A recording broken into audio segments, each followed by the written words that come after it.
And welcome back, everybody. It's Redundancy back again, the one known as CR, like it says on your screen. And welcome to this winter stream with preparedness in mind. Hopefully, everyone's doing well.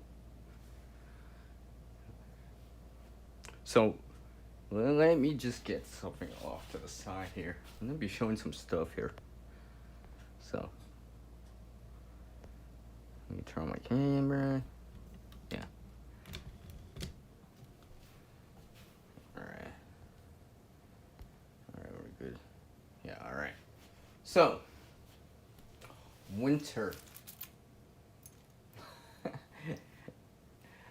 involves so many different things along the way. I mean, for one thing, the daylight hours are getting shorter, especially if you live in northern latitudes more, like I do. I mean, during the day it's still nice, but at night, or if the wind picks up or something along the lines of that, or it's not a sunny day, yeah, it can get a little cooler, even colder out, especially if the temperature starts dropping. Now, it's already, made an appearance here in Canada, out west here for a little bit, and out east for anyone that's been living out, who lives out east. I know some of the snow and all that stuff appeared out east, and there was quite a bit of it apparently. Let me just check on one little thing.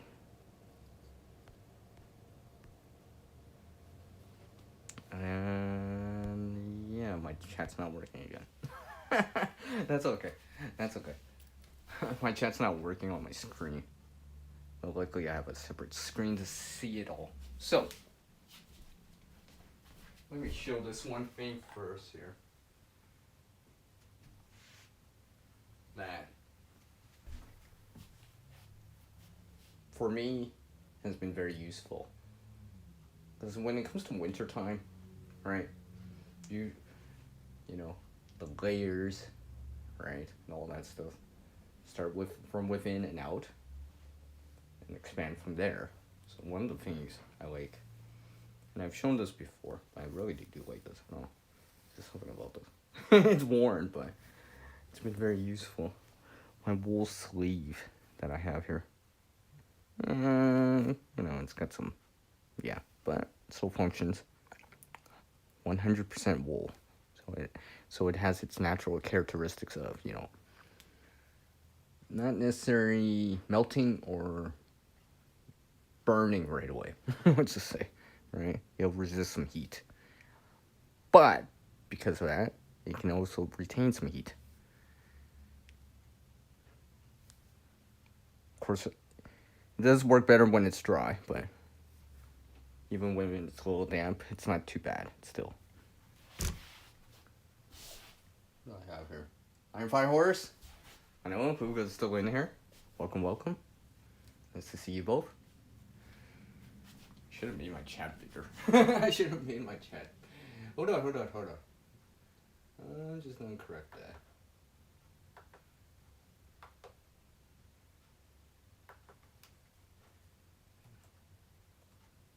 There we go. I made my chat bigger. If you're wondering how I did that, well, I have to pop out chat. I'll show it later. But I have it nice and big so I can actually see it from like several feet away. Okay, now I can see it. Alright, so I've actually used this quite a bit, actually. It's been very useful. I did actually wear this one time where I showed this video where I was walking back like 10 kilometers in the wind. Well, I think it was like -2 Fahrenheit, -20 Celsius, give or take. It wasn't sunny, unfortunately. It was quite breezy. I mean, there were some sunny breaks, but I mean, like, it was generally breezy, so unless you were like out of the wind in the sun, you really didn't feel that warm. But I had this with me, kept my arms nice and warm. Also, I have a second one off to the side here. Let me see my chat here. Oh, I see. Iron Fire Horse. Hey, it's Berna. Hi, Vay. Vay's place is here. Hello. Oh.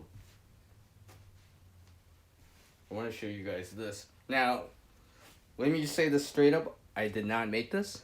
I did not make this. Cedar did not make this.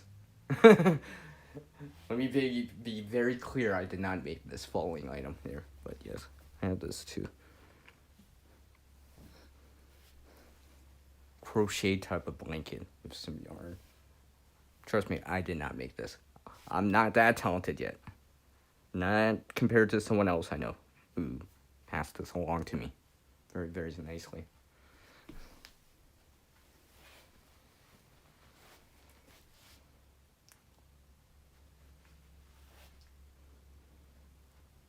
It's about body length.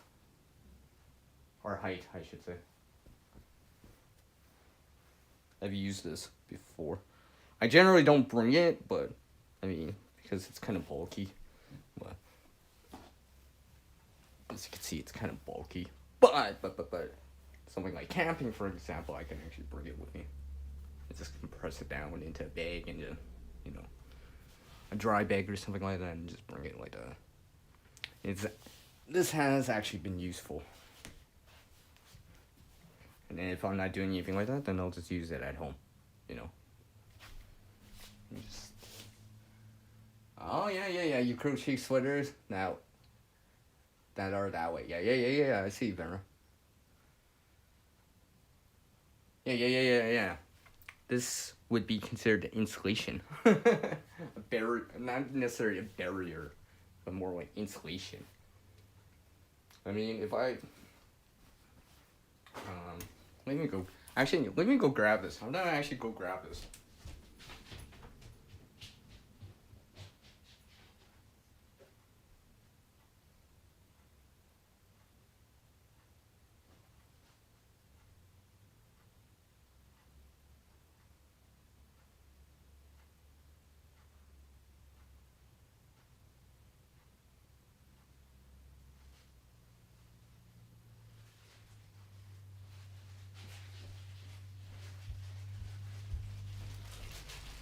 Yeah. See, that would pair up quite nicely. And I'm not open this up because I haven't opened this one, but my little space blanket underneath. Alright? If this was actually laid out, I'm actually not going to lay that out, but, you know, obviously. Something like this would be quite nice. Some insulation backing up that mylar. Put this back in its little baggie here. I've had this one for a bit. I have some other ones. They're a little bit better. A little bit thicker, a little bit more durable. I've actually... Oh. See, I'm trying to put it back in the baggie and I just missed. I'm trying to like lay it like the other way. I'm just like this. You can see my chat here.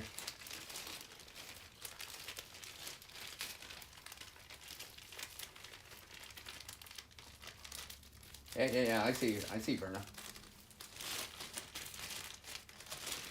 Yeah.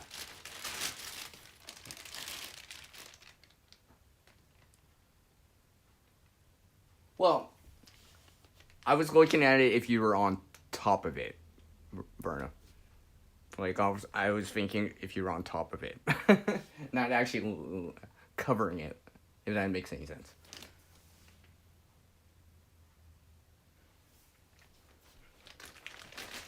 What I'm saying is, like, if the ground was damp, for example. Let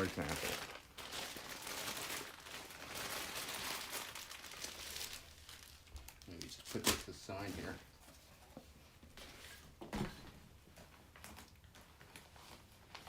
Now, I actually have a better example here. I guess I could bring this out. Alright. I have some other Mylar blankets too. I actually have some that I've actually worn down, like, not the reflective side, the reflective coating. There's like, it's not a hole, but you can see through it. I'm just like, well, I guess it's still going. I mean, technically, right? I mean, yeah, yeah, yeah. Yeah, okay. Like, I have this other one here. Why not? Let me open up the bag and bring it out. Why not?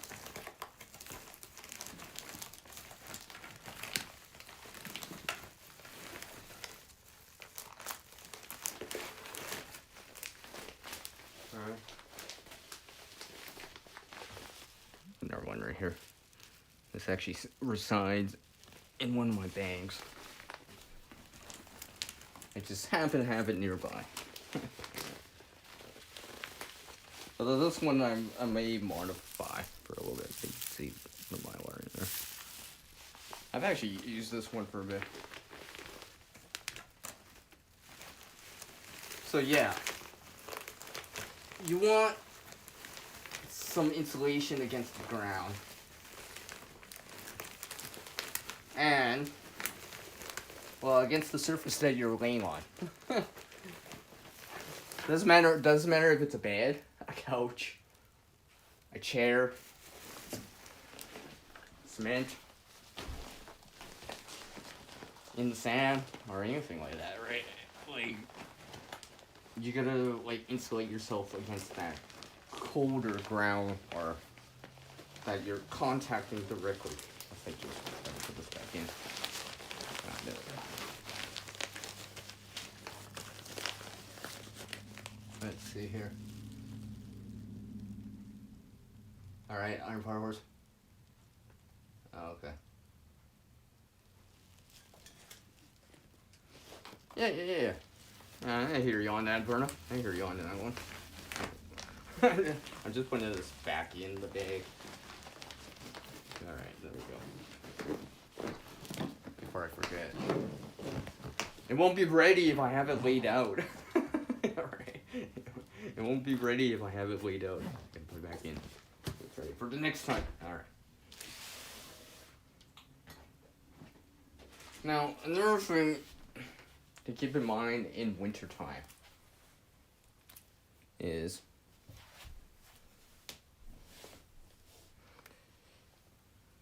in the cold, you generally slow down. You're not moving as fast at times. And if you're moving, well, you're still keeping warm. But there's a certain point where you don't want to generate so much heat or exertion that you sweat. Because that usually doesn't work so well. Especially considering, something like your base layers or something like that. Whatever you're wearing underneath. Shirt, boxers, shorts. I mean, you name it. Or a long sleeve shirt underneath. You don't want to get that stuff wet. You gotta make sure to keep it dry. Because water, right? Especially conduction against the ground, whatever it is, isn't you're not gonna have a pleasant night. You'll be hard pressed to get some sleep, that's for sure. Let me just check my chat here. Oh, you can't hear me? Oh, sorry. I'll talk a little louder. Yes, layers are key to insulation. Yeah, sweating, yeah. Try to avoid certain little things whenever possible. I know I say this time and time before, but don't blow into your hands. Don't blow into your hands whenever possible. Especially when you don't actually have anything on your hands. I mean, it'd be one thing if you even have wool, but even with that, I mean, you don't want to do that too much because you start introducing moisture into your hand, right? Into the material that you're wearing, like gloves or whatever, and that starts to draw heat away from your hands, right? almost better, if you have gloves on to like just go like this with the gloves on, something like this. Probably better off doing something like that to a certain. But I mean, it's not gonna really provide that much warmth compared to blowing into your hands. But blowing into your hands introduces moisture, I find. So, like that whole. You see people just randomly doing it at times or something like that, or as an indication. Usually, if people are doing this, it's just like, oh, are your hands cold, right? That kind of thing. Ah, there's Uga. Hey, she's here now. She's here. I know. She's back. Yay.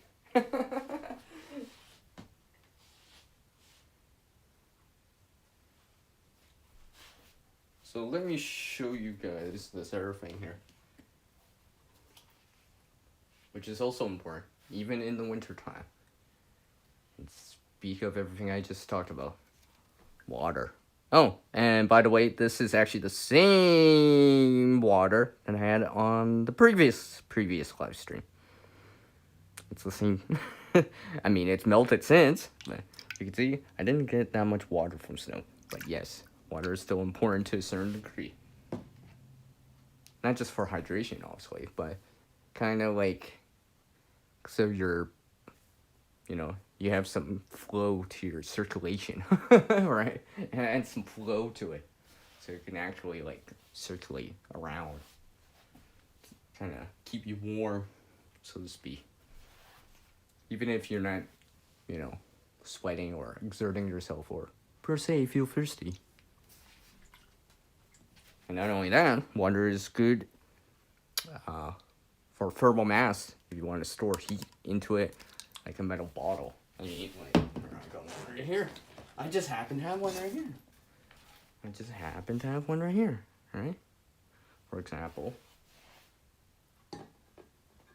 some warm to hot water. All right. I actually tried this out there night randomly. Once again, because I was cooking something and I had residual water, and just like instead of wasting it, I decided to use something else for it. Because I was going to bed later, like an hour or so, right? So I was just like, so I decided to like store it into a bottle. I didn't use a metal bottle, but I used an air bottle. Put it into my sleeve here, my wool sleeve here, to insulate it and to allow the heat to more slowly radiate out versus, so it lingered for a little bit. And it actually went for a while. I actually woke back up, it was still warm. It was still actually warm to the touch, like, it felt warmer than body temperature anyways, right? So it may have been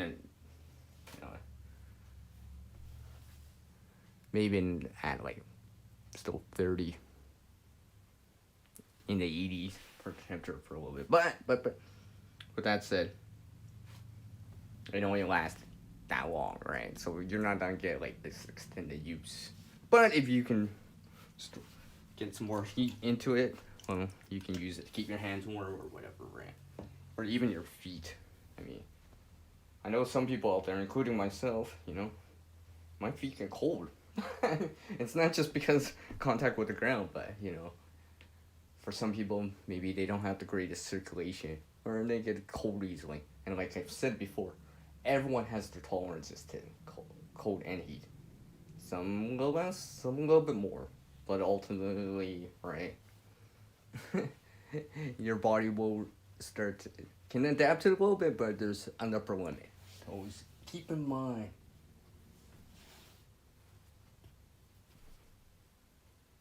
Oh, wait a second. Did I? Hold on a sec.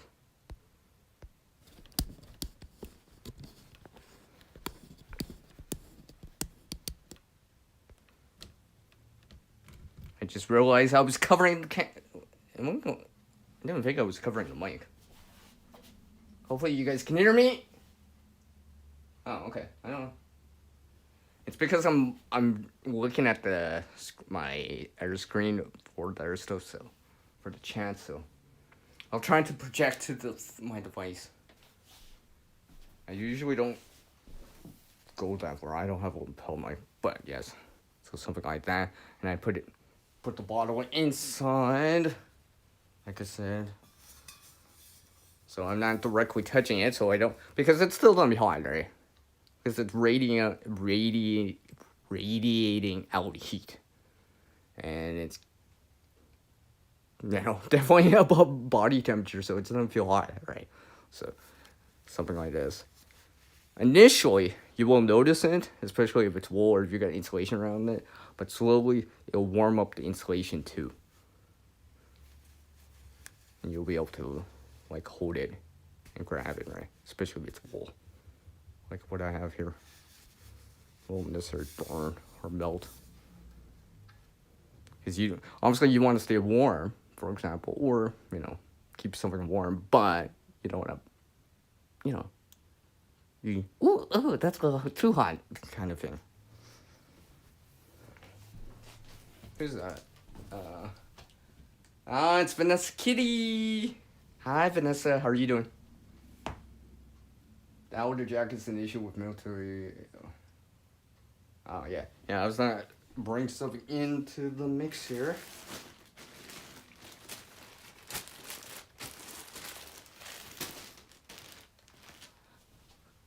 But let me ask you guys, what would be kind of within your top 3, maybe even your top 2 or 1 or whatever, most important thing for wintertime? Overall, like it's highly necessary. So, let me ask you guys that. I'll get something else here. Because I think I know what's really important in my opinion. And this is a representation of it. But, a source of cover. Right? Because unfortunately, we don't have, when society migrated into these colder regions of the planet, if you think about it, right? We had to adapt. We weren't, our physical means of staying warm only went so far, right? Right? We had to cover ourselves with something. And obviously that's, advanced to modern day materials and all that stuff, right? And, some people still like wool, like this. So, let me see what you guys wrote. Oh, you still need one, Iron Fire Horse? That's what I was gonna mention, actually. That's actually what I was gonna mention. Yeah, a source of cover. Yeah. It's good. Vanessa, sorry, but let me actually bring my device closer. I don't want to over it. It's just over here. Oh, okay. Oh yeah, outer shell. That is, yeah, at least water resistant to a certain degree, right? So it can shed something like wet snow, for example, right? Because you don't think water will pull heat away, right? It's passively doing that all the time if it's, if there's dampness. For where to survive outside access heaven, you cannot walk. Yeah. Yeah. You can't really do that for a very long time. Yeah. So that's what I have right here. Oops. Let me bring my thing back here. An example of a winter jacket. I just have it stored in here for now. This is just a shell. There's no real insulation on this. It's got a hood. Wait. Also, it's got a hood and stuff like that. It's got a hood and stuff like that. So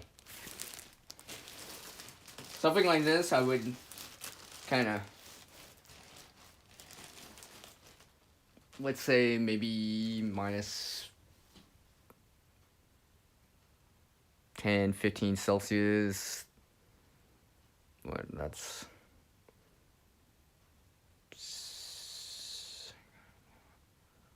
down to, especially if it rain got cold enough, like it's minus 17 Celsius, 0 Fahrenheit, something like that.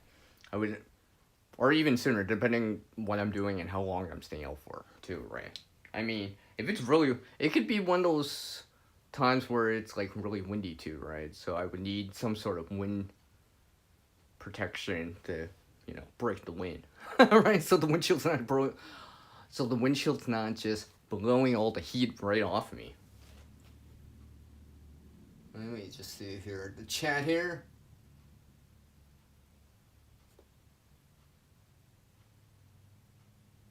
Well, I guess I'm fine horse. You don't have to try that out. I've never had an electric blanket.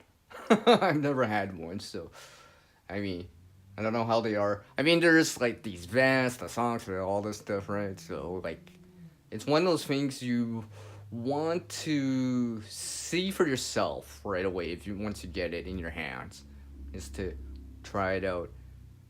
Because because if there's settings on it, like, let's say low and high, I mean, you want to see how much time it buys you or how much warmth it buys you for the amount of power that you got for it, whatever the battery bank is, for example, right? Because that's one of the things also to keep in mind is how long can you run this stuff for, too, right? Because unfortunately, solar is a little bit less during the winter time too. Gotta keep that in mind. Like, I got solar lights.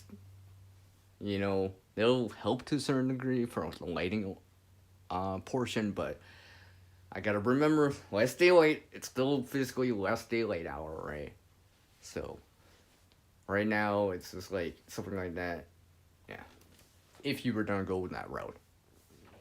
But obviously, if you got the room, the space, the solar panel space and all that stuff, well, I mean, you might still be able to pull something out, especially if you have some way of storing that power. So you can, store indirectly use sunlight to stay warm to a certain degree. I mean, yeah, okay. You'll buy more blankets and start using one. Okay, I see, Vanessa Kitty. Like I said, I've never used one before. I mean, I can understand it. I think someone showed me something, but I mean, but something like that will provide both active and passive heating to a certain degree. To a certain degree, depending how well the insulation is and all that stuff.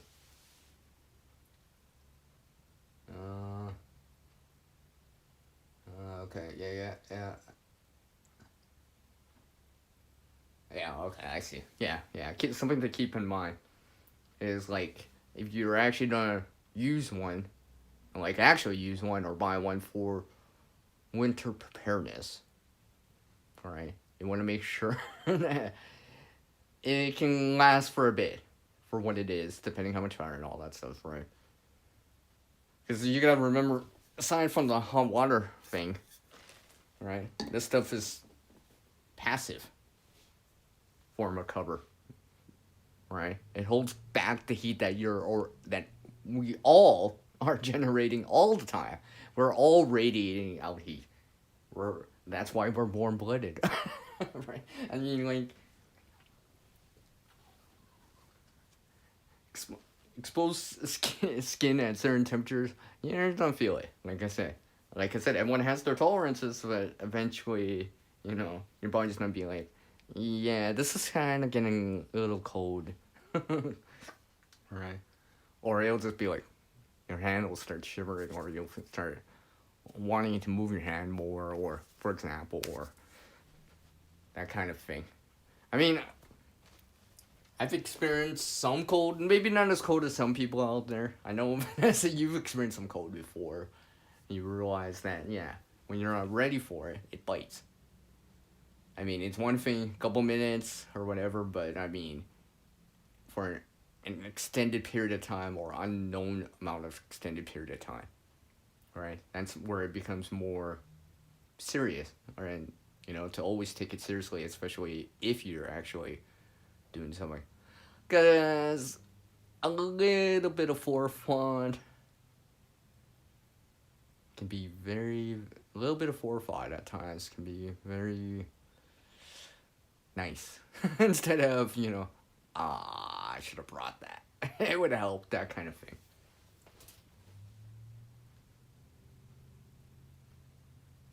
Yeah. Gloves, yeah. Wow. you have a gauntlet, Min? You have a gauntlet, Min? Oh. Have you shown that before, Vanessa? Because that sounds interesting. But yeah. I mean, like I said, this gives this shell right here. I'll just put it right here. Alright. Sit still. Alright. The shell right there. Like I said, it extends down just past my waist, right? So, if you're looking at the shell part of this, right? We got we kind of talked about some base layers, right? Some insulation, to support it and to hold back heat, right? The shell, you want it. I mean, for me, I always remember a small winter jacket doesn't really, or a size, or maybe whatever size you are, and for let's just say a hoodie, and you're trying to wear that as a jacket for the wintertime, right? You may feel kind of constricted, lack of movement, right? So you probably want something a little bit bigger. I mean, I guess it goes without saying, right? Because like your parents or whoever you're taking you shopping, or like if you're learning about it, like would tell you, yeah, you want a jacket half a size or size bigger or something like that, a little bit wider in certain parts, so you can actually wear some layers underneath, like something like this, hoodie, sweater, additional layers on, and stuff like that. So that's one thing I keep in mind. I have some air jackets, right? And some of them I actually extend quite past my waist, which is actually quite useful, especially in the wintertime. Because, well, it keeps the lower half of my body a little bit warm. I'll just say that.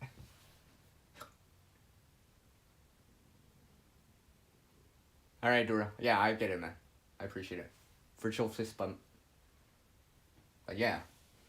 See, this is the stuff I keep in mind. And I mean, I don't have this all laid out and ready to go right now, but I'm slowly bringing this stuff out of storage. Not as storage, but where I keep it. So it's ready to go. So something like this, if it like even right now, like it's just barely above freezing. Like, let's just say for you guys in the U.S., it's like in the 30s, right? But however, overnight I have seen the temperatures drop more below freezing. I mean, I'm actually seeing ice if there was water. Right? It actually froze over, right? But so I know it's getting like cold enough to start doing that. So that's why I'm making sure I have some of the stuff laid out. I may wear something a little bit thinner, maybe not quite a shell at like this temperature, right? I don't quite need this. However, that's because it's relatively calm outside and maybe not too windy and stuff like that. And I just need something some insulation to hold back the heat that I'm generating. Now, the shell would be for if it's compared to what it is now, where it's, partly cloudy or whatever, not that breezy. If it was snowing, wet snow or whatever, I would have to wear something. I would want to. Let me say that. I would want to wear something like this to shed off that wet snow. Because if I'm wearing only insulative type of layers, right? Let's just say, a fleece or even a sweater only, per se, right? Like, it's gonna melt the snow, right? And soak into the material compared to something like this that's more water resistant or waterproof, that can shed that wet snow off.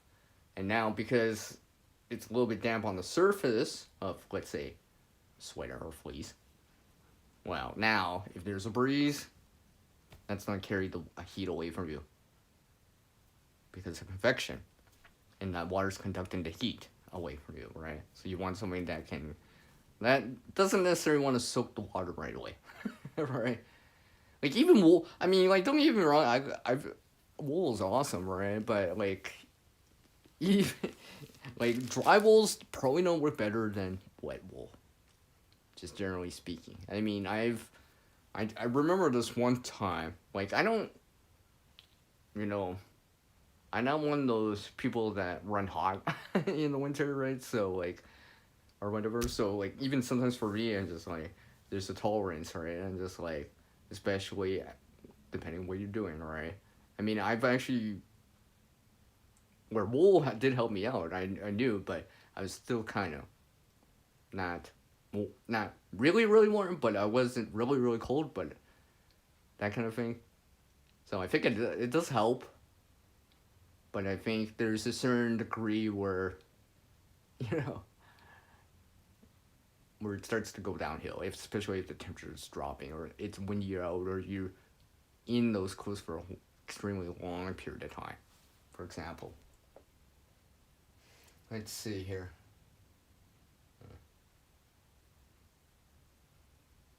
Oh yeah, I see. Wow, I should say I see. That's cool.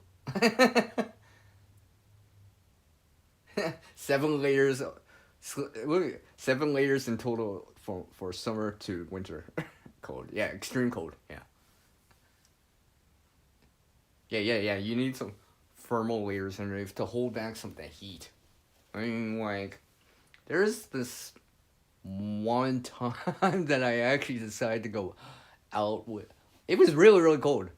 I mean, let me remind everyone, right? Cold is how you are used to that type of cold. If that makes any sense. I mean, like, if you don't usually see it, 10 Celsius, 50 Fahrenheit, I feel quite cool, right? Then for someone like myself, where they may see like below freezing too, right?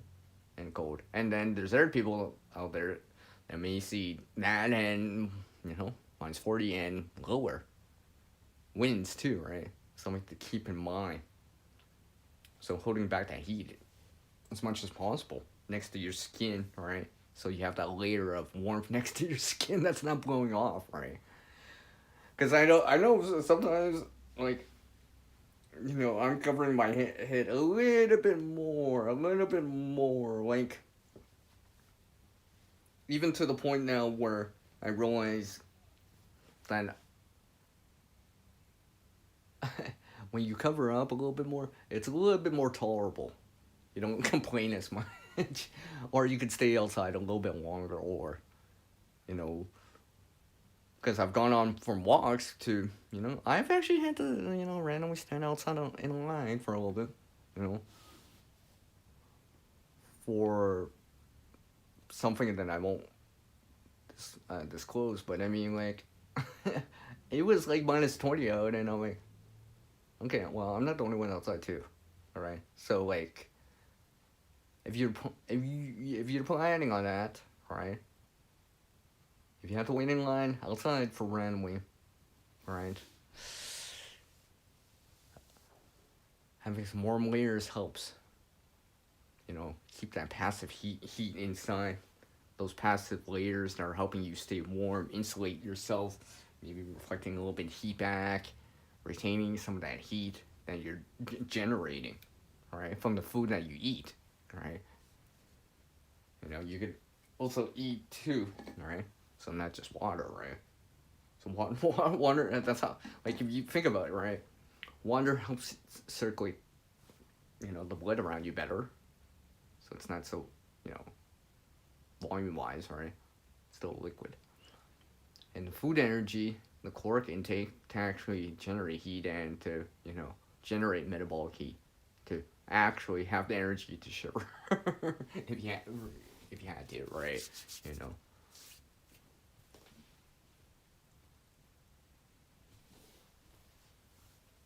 Yeah, that kind of thing. I mean, where it's like, oh, that's painful. Some cold needs protection, even if you don't think you don't. Yeah. To a certain, yeah. I get you. Well, when you have the layers on, when you have them on, let's just say below freezing. Pretty much, I'm just gonna talk about below freezing now, right? To a certain degree, because obviously, the cold, getting cold is much more apparent, anyways.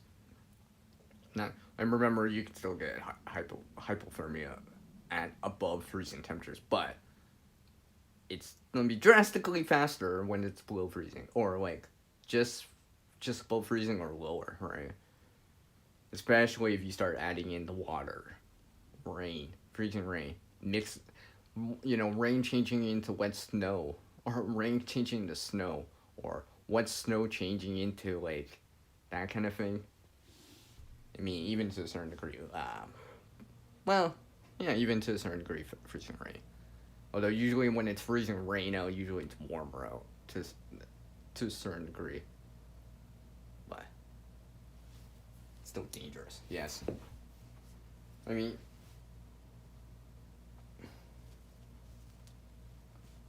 keeping your head warm, right? For example, I just happen to have this one. This is just the one I'm using for today. I have other hats too that I can dip into. And one of the things I try to keep in mind is that how far your toque, beanie, watch cap. What else? What else did they call it? Yeah, toque, beanie, watch cap. Headwear. I always keep in mind that if I'm selecting one or using one or whatever, right, to make sure it's actually long enough that it isn't too short so you can actually like cover your ears with it. Not just like your head, but maybe your ears, for example.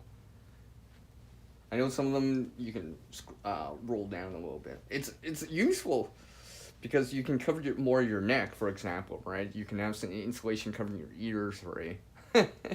For example. I remember this one time, that reminds me now, where I actually went for a walk. It was like, it wasn't that long a walk. That was like 15 minutes, maybe 20 minutes, give or take, right? But it was like I think it was like minus 17, 0 Fahrenheit out, right?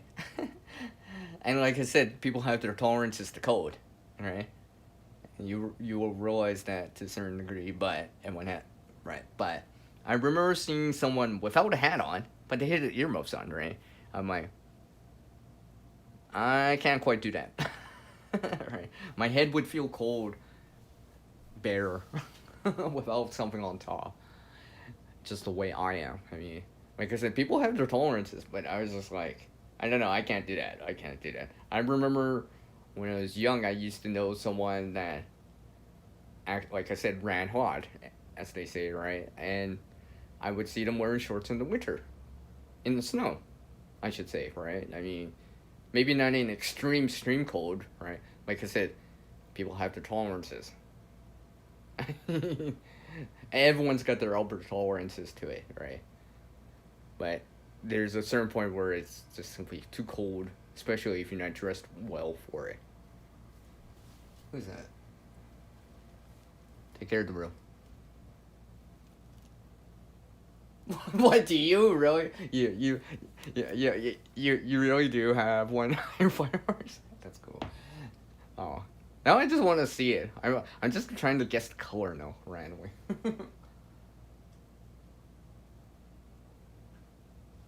Well, I mean, I get it to a certain degree. I think this is why people like to have, on something like this, on their winter jackets, hoodies, and amongst other things, right? A hood, right? Because it gives you that. It's with the jacket, it's with the hoodie kind of thing, right? I mean, yeah, I can wear a hoodie, and then a hood over top to a certain degree, but it just depends. I mean, depends how cold and windy it is for it. But generally speaking, I usually will wear a hat, even if it's like, if I'm not wearing a hat, for example. I guess I'll show this because I've worn this. I've shown this before, like some sort of buff to cover my head, or like, let's just say if I don't have a hood on what I'm wearing on right now, but I could put the hood on and then put this on over top, for example, right? And go something like that if I want to, just to kind of keep it tight to my ears. That way the wind doesn't, if it's blowing towards my face, go around and start touching my ears, right? Because that'll probably feel cold, especially if it's really cold outside. Like, I'll be like, it bites, right? You'll feel that frost nip sensation right away. So, let me ask you guys this. What is the temperature you guys are seeing right now? I know it's November 16th. At the time of this recording, shout out to Replay Gang. While I'm doing this and bringing something else back up. How's the temperature been? And let me ask you guys, do you guys want to see that thing I tried out last year? I was thinking about doing it again this year, where I actually asked like something on my community board, right? On my community tab about the temperature. Do you guys want to see that more? I don't know. Like, do you guys want to see that more? Because I was just like, because maybe I'm actually considering on like doing it more often. Because like I think one of those things that I can actually set up quite easily actually. I just have to, because I can schedule them, so, and I can alter them slightly. But yes. So I decided to do that just to see what everyone's seeing as a temperature, right, or conditions, relatively speaking, right. The selection for options is limited, obviously, and also it's just a couple words. It doesn't describe every last thing, right? But, it's just below freezing for you iron farmers. But it's windy. Well, I mean, like, it is below freezing, and you are seeing some wind. I mean, generally, as soon as you start getting closer to the freezing mark, windshield is more of a factor. It's more of a factor, and especially as the temperature is physically dropping and the wind is there. Because if it's really, really windy and it's just below freezing, well, it's probably don't feel like a temperature of, let's say, minus 15 to 1 Fahrenheit. Even though the actual temperature is at 32, 0 Fahrenheit, and 0 Celsius, 32 Fahrenheit. I mean, I'm talking about if it's really, really windy, right? Like, it can push the wind chill factor where it feels like that temperature way down. You gotta always consider that. So in the wintertime, like, when I'm looking at the supposedly, like, the temperature, right? I'm like, okay, that's the temperature. Okay, what do I usually wear around that temperature, right? And then I'll start factoring in things like, can I put something else over top, or something to block the wind if absolutely necessary, and hold that back too. I mean, that's important. Let's see. Yeah. Yeah, you didn't wear a hat or glove for the frozen hand challenge. At 0, you were out for half an hour. Yeah. 30 minutes and, yeah, minus 17 Celsius, yeah. Give or take, yeah. It's just blue for you, but yeah. Yeah, see? The feel like temperature is 5 degrees Celsius. It feels colder, 5 degrees colder, relatively speaking, right? And, a simple thing at times to keep in mind is just getting out of the wind, right? reduce the convection heat loss. Right? It can help. I mean, I've done it several times actually, where getting out of the wind buys you more time. It buys you a little bit more relief to a certain degree, right? I mean, obviously, if it's cold and windy out, it's still cold and windy out. But if you're cutting down the wind a little bit, then what you're starting to feel is like, okay, instead of -6 here and out in the open, if I take a little bit more shelter or wind block or make something or have something or whatever, then you get out of that wind and reduces it, so it may feel like that -2 instead of -6. Couple degrees, but a couple degrees is a couple more degrees that that you're, how do I say this, of less cold that you feel. I'll just say it like that. The day I did it, oh, okay, so it was sunny with no wind. Yeah. I mean, remember, it's not always sunny. It's not always sunny with no wind in the winter. Sometimes you get a mix of different things. So snow, wind. Right? I mean, it could be windy and sunny. So you will get some thermal energy from the sun if it's directly hitting you. Usually, if you're wearing a darker piece of color material as a jacket or whatever, right? I think this is why usually people don't usually wear weight during the winter. Not usually. I know I tend not to because I wear some darker clothing in the wintertime. So if I'm out, if it's kind of maybe not windy out but sunny, it'll actually feel quite nice, for example. But like I said, if it's windy and sunny out, you probably don't have to like get out of the wind first. Like if you got out of the wind and you were still in the sun, you probably start warming up because the heat isn't just blowing off of you. You're able to hold back some of that heat and you feel a little bit warmer, maybe a little bit warmer.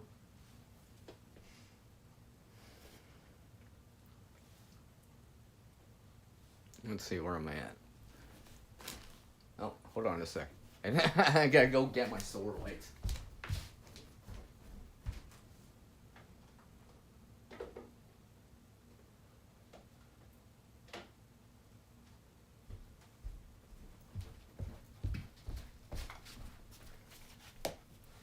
So in terms of not necessarily for winter preparedness, but just year round, right? I mean, like a solar light is quite useful.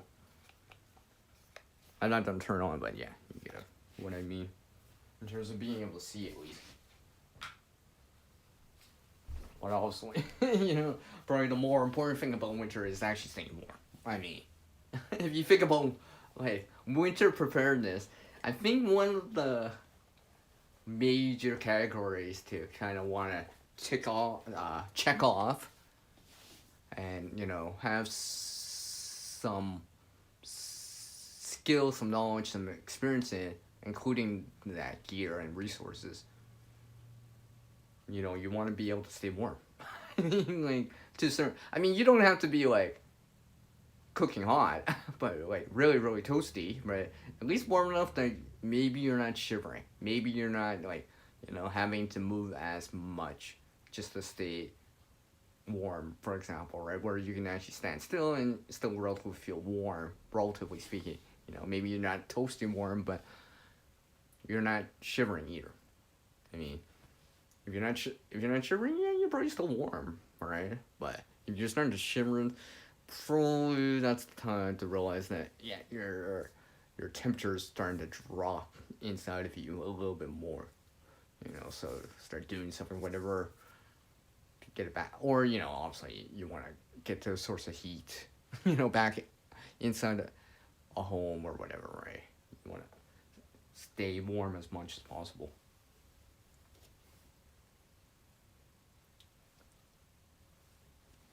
So I'm just gonna put my bottle back, this middle water bottle back here in my bag.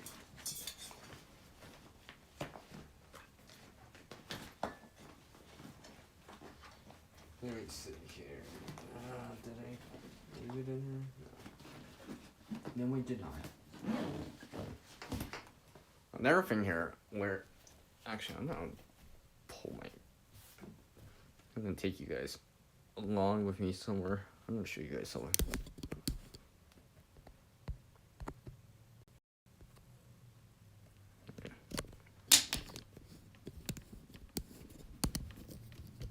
Maybe I should show you something like that. I also keep in mind. Oh, wrong way. Is that if you have any type of insurance, right? Any type of insurance, especially if you're at home, right? Especially if you got a shelter in place. I mean, maybe not very likely to happen, even in a given year, you know, overall for everyone. That has to deal with temperatures at this temperature, right? At conditions and temperatures like right now or lower. But it doesn't mean you can't avoid it. It doesn't mean that it's unavoidable. Because eventually, or, you know, unlikely enough, it happens to you. So you want to be ready for it as much as possible. So therefore, one thing I keep in mind, I'll show this everything. And the lighting's not that great, but whatever. A door. So yeah, you want something, especially if you're not opening the door much, or it's a side door or something like that. Something like this. Because you want to, because it doesn't matter the wall, you can have the best insulation on the walls, right? And yeah, it would help, but you'll still lose some heat to the gaps where you have, you know, openings, a door, a window, things like that. It doesn't, like, if you think about it, it doesn't even matter if you're in a vehicle too. If that happens, right, you got to remember those little bit of gaps are letting heat escape, and the cold's not, well, start to migrate in, because the heat's getting lost. So you definitely want to have something for that, as much as possible. You know, that whole, like, covering your windows with plastic, yeah, I've done that in the past. Since then, you know, I have like more efficient windows now, which are quite nice. But with that even said, depending on the situation, depending on what's going on and the duration, I would actually reconsider it if it came down to that. If I needed to hold back the heat. Not usually, right? Not usually, right? But something like a door, I mean, if I'm not using a door, like a side door for a bit, and you could, like, if you put, like, let's say, I've heard about this with a match before, but obviously you could do this a little later to a certain degree, and, you know, or something along the lines of that, but basically, light a match, let it go out, right? If there's a draft, you'll see that the wisp of smoke just kind of carry it, right? Move it along, and you would realize you have a draft there, and that draft's always letting the heat out, and the cold's gonna take its place. So that little spot will start getting cold and all that stuff. So you wanna try to cover that as much as possible. Reduce the cold air from migrating in and the heat from just leaving your home, car, van, or whatever, right? As much as possible. And with that said, there's something always to keep in mind. CO. You gotta keep that in mind too. But with that even said, you know, you'll have to have, like, this is what I said. You don't need to be toasty warm, but comfortable, right? So maybe, like I said, just enough warmth to even cut the edge off. Even helps. but you still have some ventilation of some sort, right?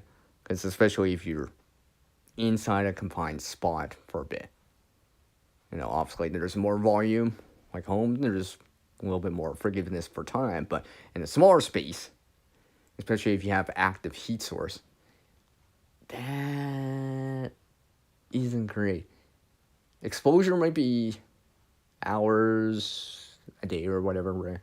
But I mean, something like CO can be that much quicker, even that much quicker. So, I mean, winter preparedness, I mean, generally involves like warmth, but you gotta remember there's something else that can take you out even quicker. And it won't ask nicely, and you might not notice it. So that's something to keep in mind. Because I think that's always important. Always important. There's always randomly stories about that during the winter. I mean, yeah. Did I have a stand in there? I didn't realize. Oh, no, I didn't. Oh, I could show you that. Maybe iron farmers. You lived in an apartment once where you had put wet tea towels between the door frame and sealed.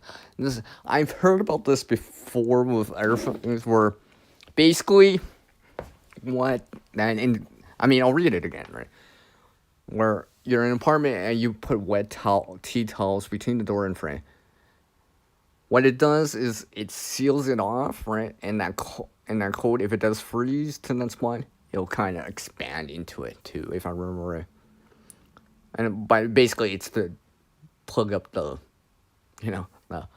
leak of heat escaping and cold air taking its place.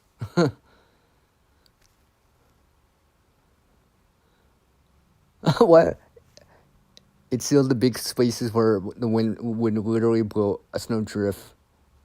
Oh, into your kitchen. Oh, yeah, okay. Yeah, okay. So,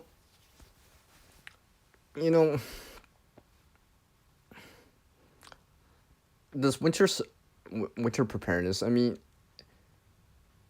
generally, like I said, things like clothing, water, and food, right? And heat and stuff like that. It's generally gonna be a common thread throughout everyone, right?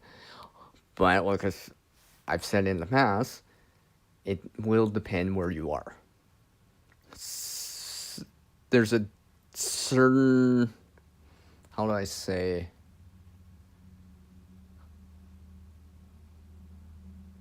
how efficient, yes, I will say it, how efficient can,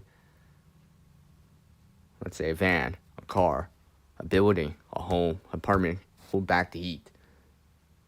Now, because there's no, something very thin like a mobile home may not hold the heat back as nicely or as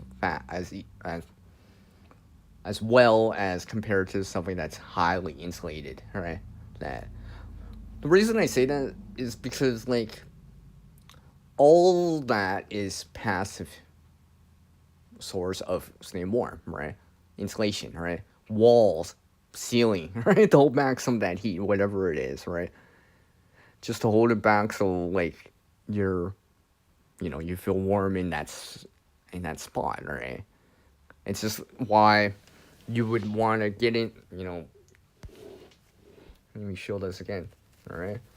Get into a sleeping bag, because then you start making a microclimate and reducing the space that you need to warm up to stay comfortable in. For example, I think this is why a lot of the channels out there amongst American people, and I mean, I would agree with it, that, you want to make the space as small as you can possibly handle. You don't want to be too confined all the way, but, you want to be able to still wiggle your toes, as they say, all right? So, because you want to still be able to have circulation, move your toes, and all that stuff. You don't want to be so confined in a sleeping bag, for example, or in a spot that you can't, quote-unquote, move around or do things within that space at that time, right?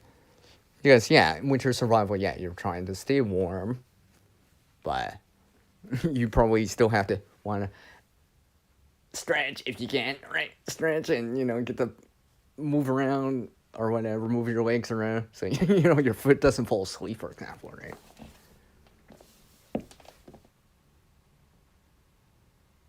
Yeah, expansion seals, yeah. And you just roll up. Well, I mean, like, a sleeping bag is basically designed more for that function, right? I mean, yeah, a sleeping bag, you're going to, if it opens up, let's say, on the side and on the bottom, yeah, you can actually lay it out like a blanket. So, I mean, as long as you have one or the other, or even better yet, a combination of both whenever possible, right? That's gonna give you the layers that you need. Especially if it's cold. Especially if it's maybe it might not even be that cold per se, but if you don't have the active heat sources running, whatever it is, furnace, blah blah blah, among some other things, central heating, among some other things, or your your heat sources on the fritz. I mean, you want to have these are passive sources, so like to buy you more time, maybe until the sun comes back out, or whatever, right? To make it through, to buy you some time. I mean, I always feel bad, especially for people down south more that don't experience it as much and then don't make it out either, right? They don't see the next chapter, the next page on the book, right? That kind of thing. I always feel so bad because it's just like I kind of like I hear what the actual physical temperature is, right? You hear this type of temperature. I hear the snow or rain or whatever that fell, right?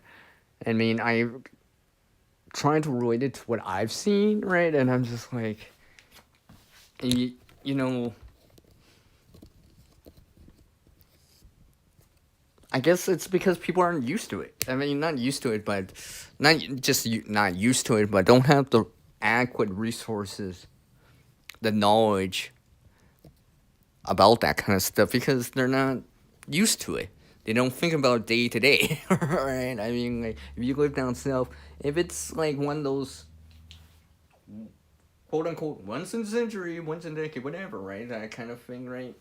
I mean, people get complacent and getting used to heat, and not realizing that it can actually get cold too, in some places. Not always necessarily all the time, but it can happen. Oops, hold on a sec. I'll get back in my phone. Yeah, I think it's going alright. Turn back on my camera here. This is why I always feel so bad. I mean, like I remember talking to someone. I'm just like, and I mentioned this in the last stream too. Is that I'm so availability right? Like of certain things.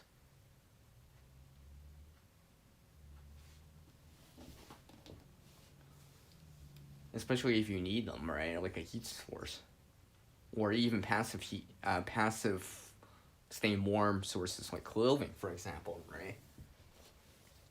I mean, I guess, I imagine, if you're up north, being able to access it more, right? Because it's a requirement, it's necessary, right? Down south, it's less of a requirement. Not saying it doesn't happen, but it's not stock on the shelf that long. And if it is, it's specialty, or you gotta go. It's not as widely available or commonly available for people. Just because these places they'll sell shorts more than they're gonna sell a winter jacket. Let's just say, right? in a given year and make a profit and all that stuff, right? So there's certain things that are not available usually for a lot of people, or unless you specialty order or whatever, right? You order online, whatever, right? Or they don't have the cash. Yeah, yeah, that too, right? Because like if I would feel bad, especially if someone was cold, right? I mean, some of these stories I heard about the Texas freeze, and probably other places too, right? Other places, other people, even people that don't even make the headlines, or whatever, right? You don't hear their stories, but their story does exist in the mind of someone or the people that they touched, right? And you realize it's just like, generally speaking, we are all vulnerable to the cold. Like I said, we're all warm blooded, right? We need to keep our core body temperature relatively steady. We can't obviously go that high and go hyper, or that low, hypo, low, right? Below that threshold for that long and for that extended period of time, and that, you know, that kind of thing. I mean, yeah, there is an exception every so often, but it is rare and it's like very specific conditions, right? Ice cold water, blah, blah, blah, it reduced their heart rate and their need for oxygen. But I mean, like, usually that's like super chilled or really, really cold and just like you got over it, wherever, right? But generally, it's not like that, right? People usually don't come back from that, unfortunately. And unfortunately, exposure is one of those things that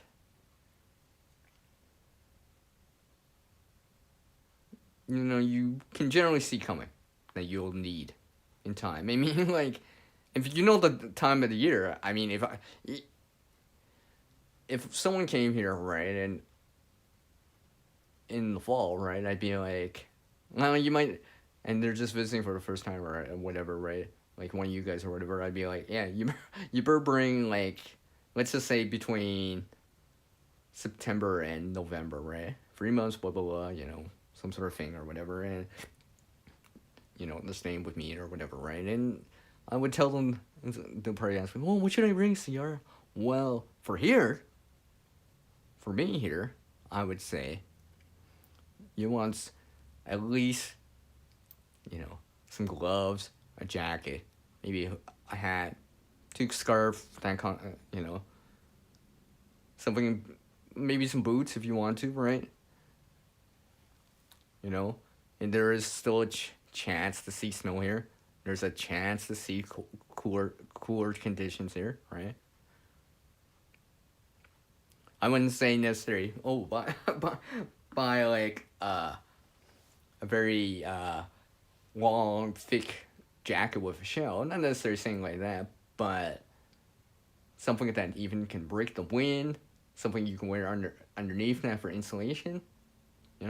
That's going to give you a lot of options for layering, especially if you brought like a hoodie and maybe another jacket or something to break the wind, or maybe a thinner shell, for example.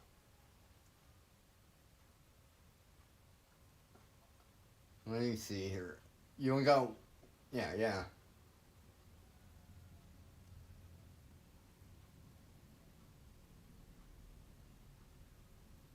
Yeah, I get it, yeah. Well, gear, I mean, I've heard that kind of stuff, like, it's meant to be used. Gear is meant to be used, right?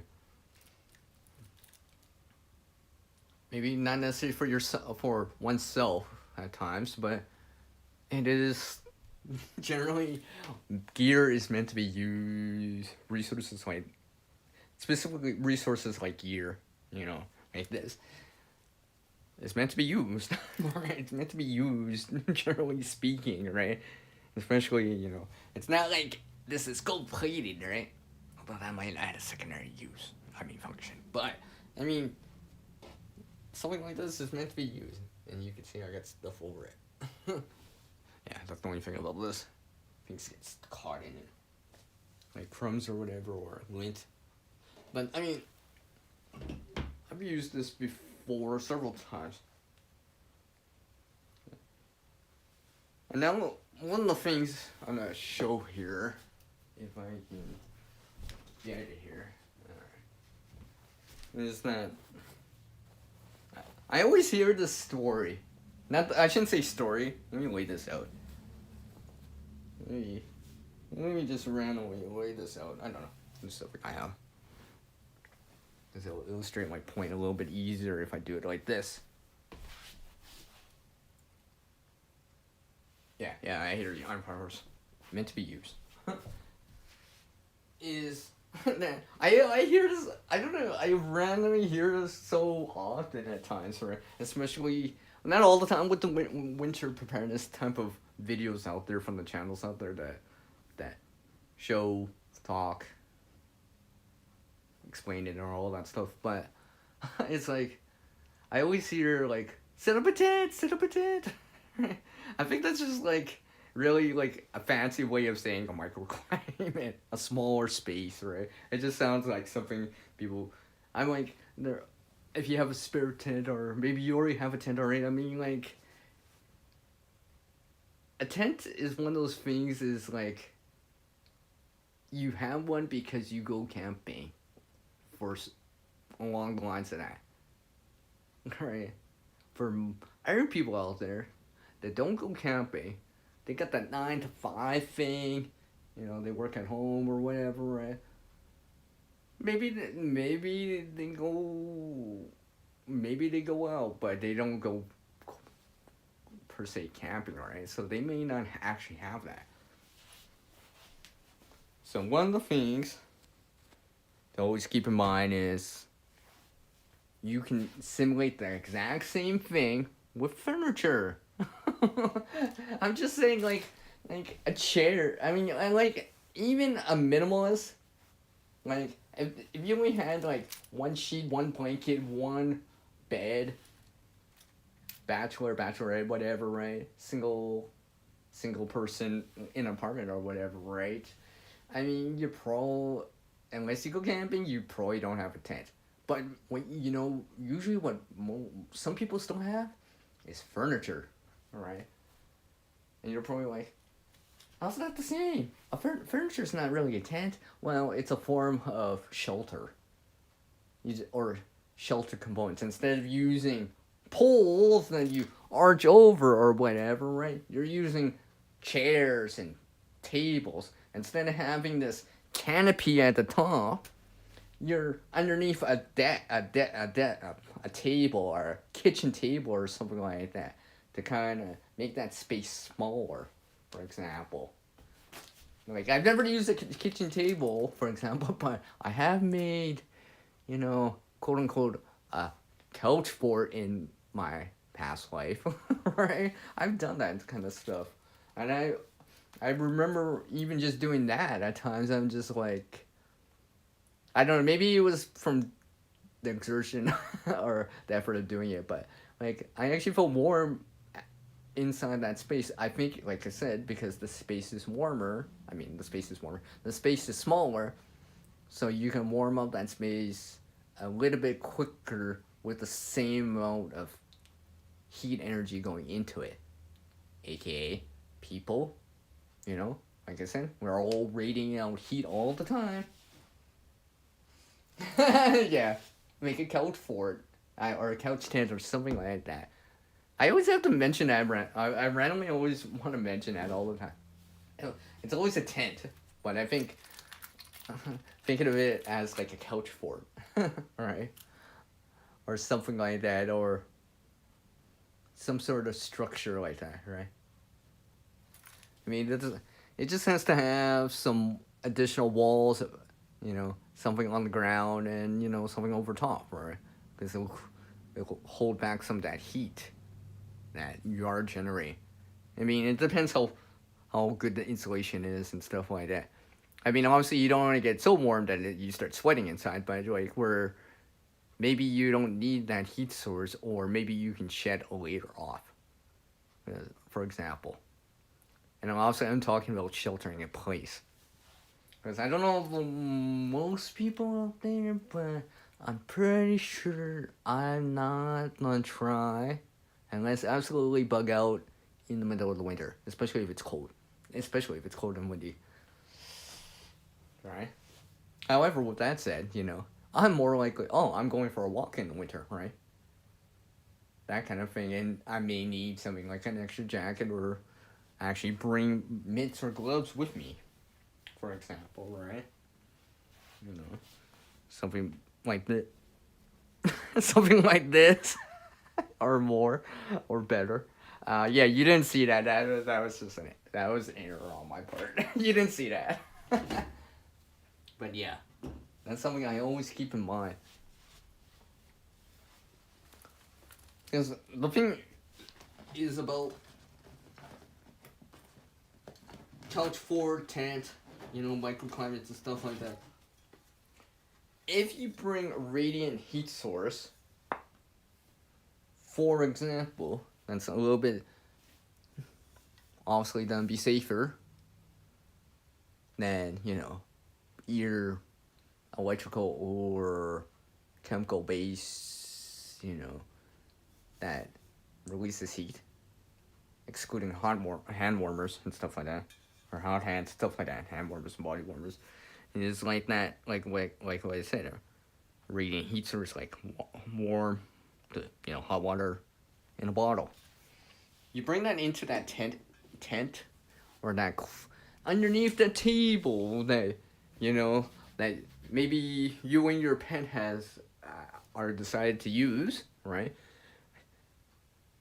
Just because, let's just say, your kitchen faces south, you can get solar energy in, right? You probably would let that in. And that spot would probably be ideal, right? It may not be small in terms of like a single bedroom, because obviously that's not be in a living room or whatever, not living room, but a kitchen or whatever. But in my opinion, if that room gets solar energy, it may be worth it, right? You just make the space smaller. I mean, even in a bedroom or whatever, you would still want to make the space maybe a little bit smaller, aka couch fort, table, tent, right? I mean,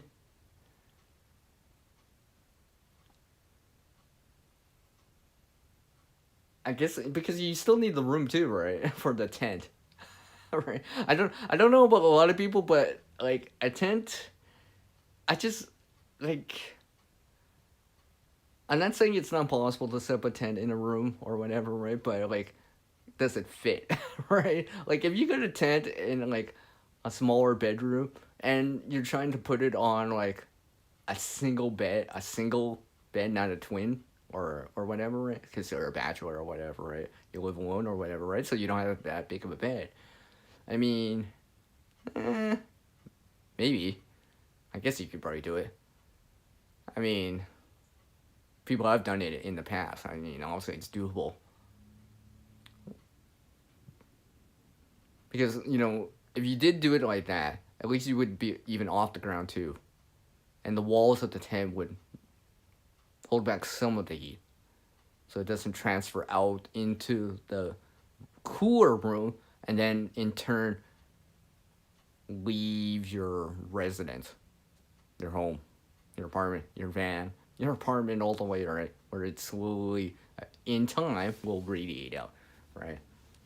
Because the insulation is meant to hold back the heat so the heat doesn't transfer out as fast, right? Because it's like whatever you're wiring is holding back a little bit that heat, right? It's not like it's always gonna be. We're all gonna radiate heat out all the time, right? In time, it floods out, but things like insulation hold back some of that heat so it doesn't escape as quick. So you feel warmer for a little bit longer compared to, that. It's like the difference between that and like in the summertime where you're really, really hot and then you suddenly cool off. Yeah, some water, a cooling towel or whatever, right? Because basically you're trying to not do those kind of things. Get wet. Have contact with the correct ground, right? Where in the summer, that would cool you off. But in the winter, nah, that's not gonna cool you off too. But because it's colder out, it's not feel cold, right? It's not just gonna feel more comfortable or cooler. It's not feel cold. In time, it'll start to drain the heat reserves you have in you. You have to think about condensation if you're sleeping for a long time. Yeah, for a long time in a small tent. Yeah. I've seen that.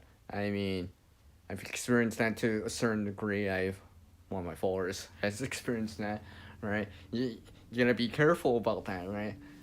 You might not be able to prevent the condensation all the way, but you want to make sure that condensation that does develop, right? If it's on the surface or whatever, because obviously it's not built up, especially via mylar or some sort of, let's say, vapor barrier or something like that that's not as breathable, right? You want that to, if it does, that condensation to flow off to the sides, but never touch you directly, right? Or never directly touch your clothing, your insulated layers that you have, right? I mean, like, let's just say if I was using something like this, tent over top, there's some condensation, right?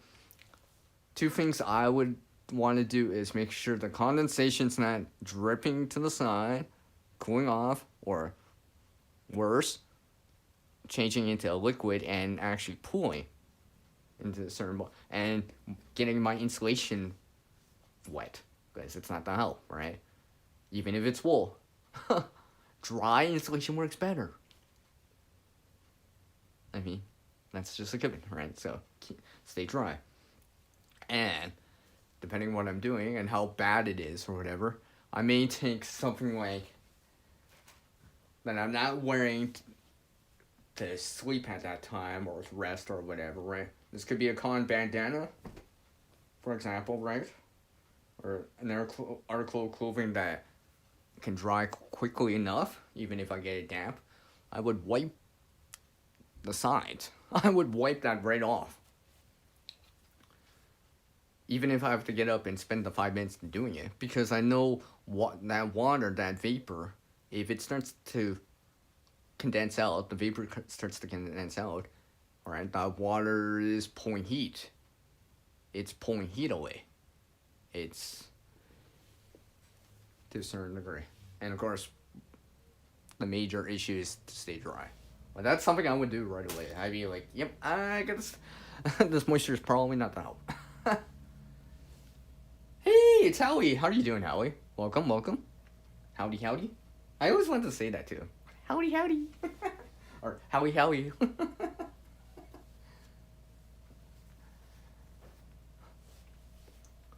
But yes, let me just go get something here.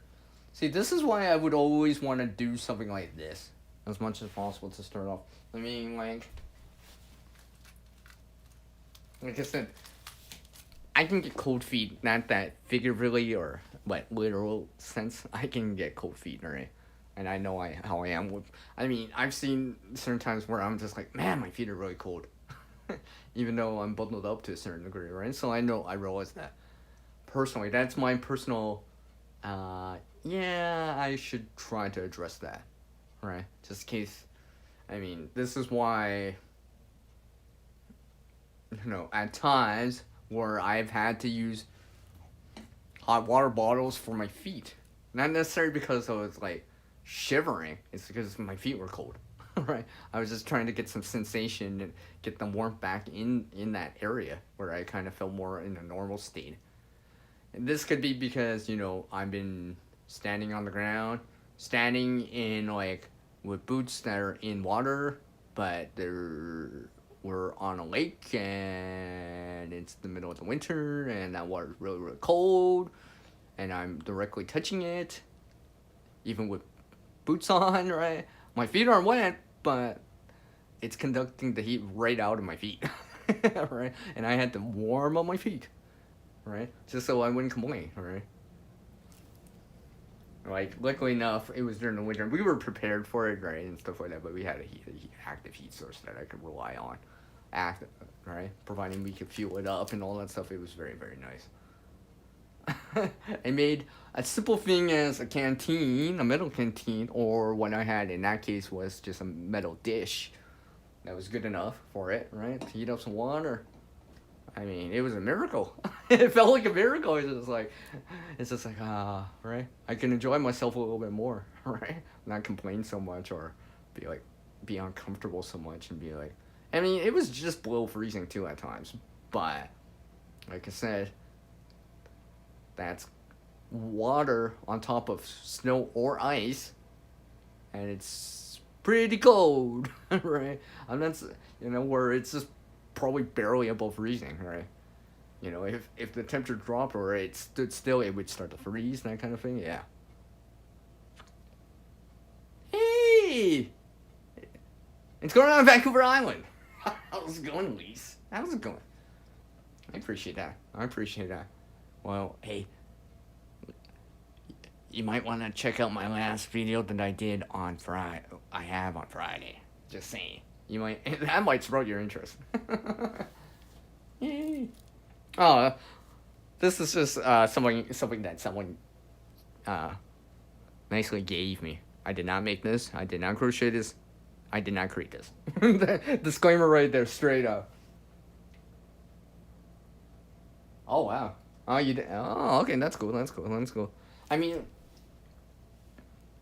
eating is to a certain degree important, even in the winter, right? I mean, there's that rules of three or whatever, right? But I mean, like you gotta fuel the body to generate the heat, right?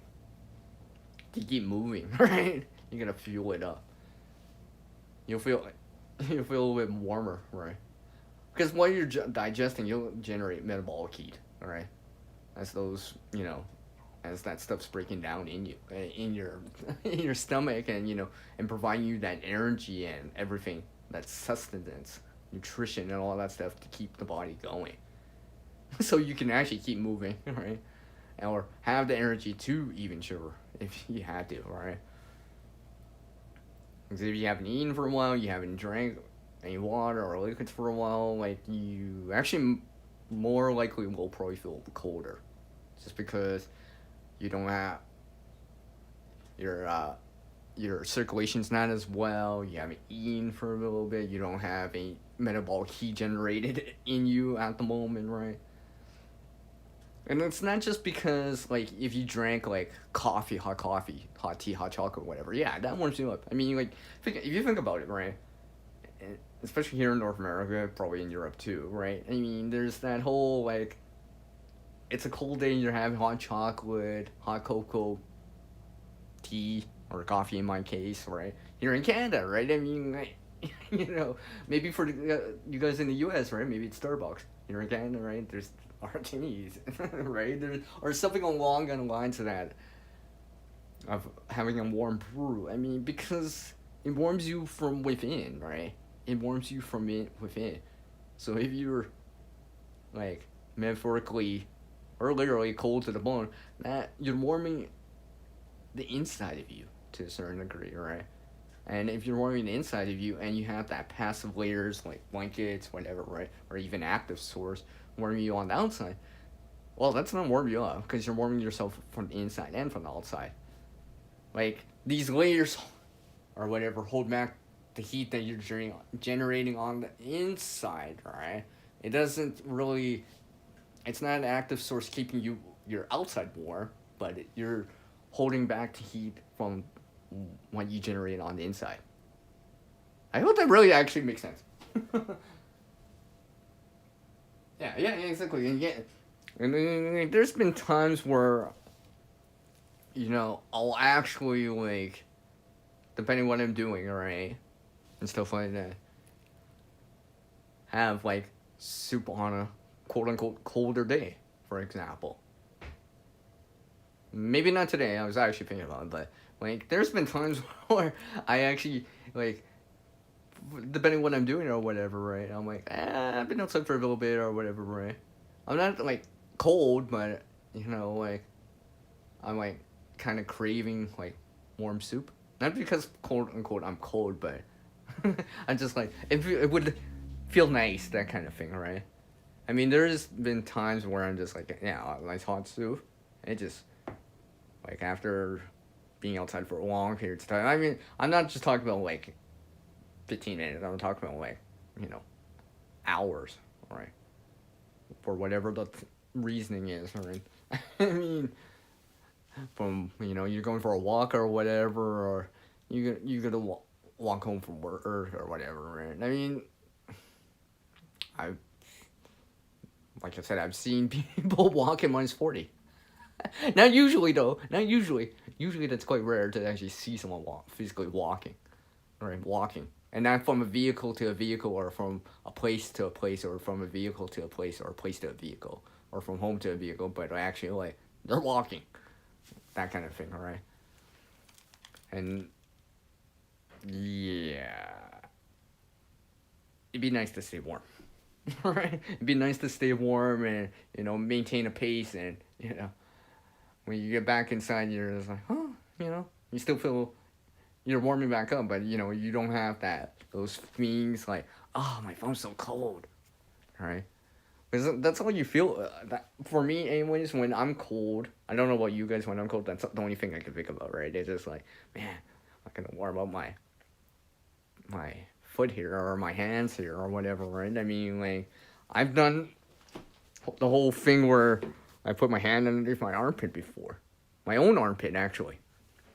Like, let's just say I've walked into places, whatever, because I've been outside for quite a significant amount of time. I mean, not a long, extreme long time, but significant enough that,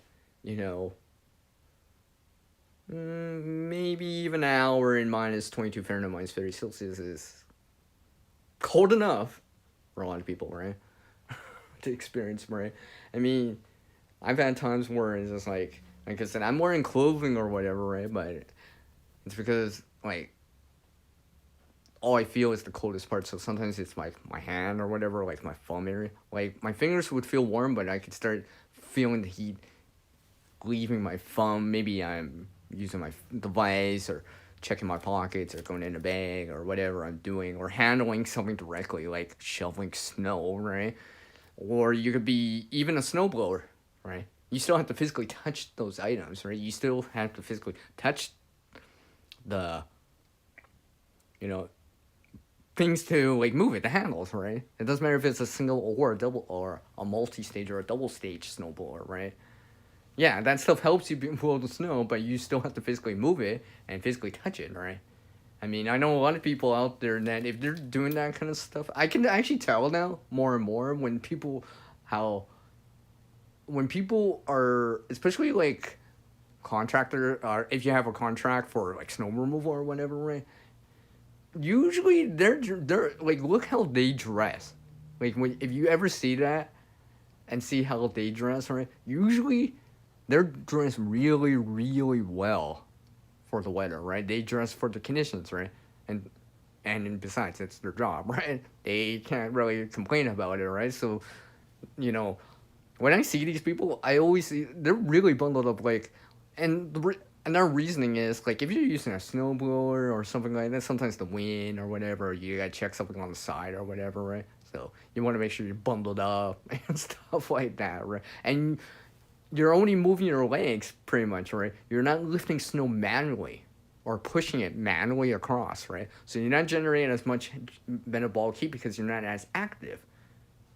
So you want to actually probably be bundled up more than if you were actually going for a walk, or more than just a walk if you were, like, jogging or whatever, right? Or lifting things, or stuff like that, moving things from vehicle to vehicle or something like that, groceries or whatever, right? Because they're actively generating heat by the movement, by, exertion, right? Well, not exertion, but exerting yourself more. Because you have to try more, right? So the handlebars, right? The bars, the what's it called? The lever to turn it so you can aim the snow wherever, right? Like I said, you still have to handle that. I mean, if you here's a tip to keep in mind, is to have mitts or gloves that can handle conduction loss if you're directly touching stuff like metal. Like a snowblower has metal. Right? Some of those handles they're metal, you know. So like the heat loss from that is even faster. Like you, especially if it's really cold, you're gonna need mitts that have high insulation that won't allow the heat to conduct that way into that metal, into the snowblower, and the handles of the snowblower that you're touching as fast. So like, I know some people even have like little arm guards that they do if it's really windy out, so like they can put it on the inside and the wind's blocking the material around it. Like, you know, you can even do it with a sleeve, like I have here, right? I could put this over top, right? Or have something like this, you know, cover my hand more. So I can still grab the handle. Let's say this was the handle. I can still grab the handle to a certain degree, but my hand's more covered. Because if you're using that, you gotta go back and forth with snowblower, right? And there's probably wind. There's probably, if you're lucky, it'd be a calm day. If you're lucky, it'd be a calm day. But usually, if it's snowing, at times it's not always a calm day. Sometimes it can be, but I know sometimes where it's snowing like crazy and it's breezy, right? Like almost where you start in time, like after it ends, you start to see that snow drift that develops from the primary source of, you know, that you can tell where the primary source of wind direction came from, you know, like if the snow drifts on the east on the south-facing side, right? Yeah, the wind came from the north, right? And you want to be able to slow that down before it hits you, or you know, deflect it around, or you know, reflected, no, not reflected, but detour it around, right? So it doesn't just keep blowing heat right off your hand, for example. Hi, Sunflower. Aw, hi, Sunflower. How are you doing?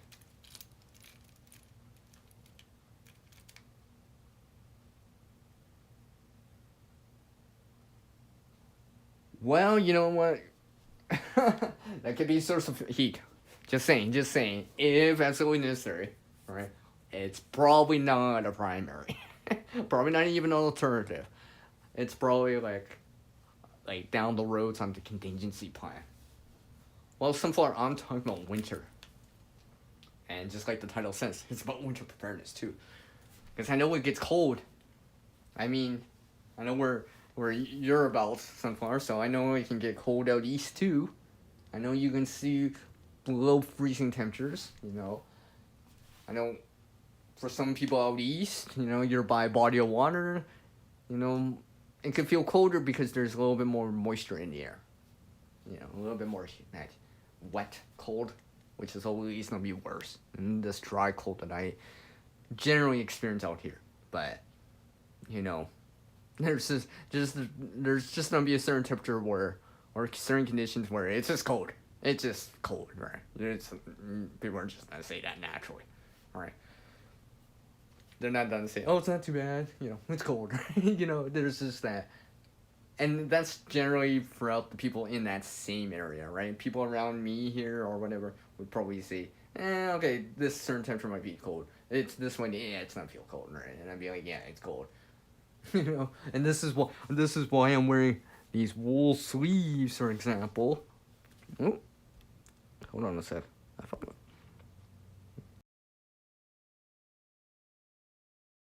Hold on one sec. Yeah, so you want to keep that stuff in mind. Hold on a sec. I gotta make sure I wasn't paying attention with my phone. It's down to 25. Should be charging.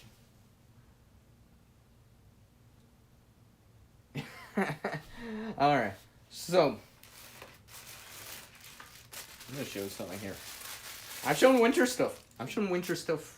Actually, you know, I actually really do like showing the winter stuff at times.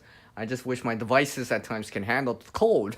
That's actually one thing that actually limits me from showing some stuff. I mean, like I said, I have my own tolerances to code, but at times the technology, the electronic devices don't want to cooperate so much.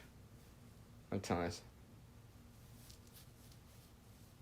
But I'm not just showing this because I am here, but the reason I'm showing this is because there's a video that I did, and actually this was part of what you saw in that video, but I haven't done it since for a while, actually.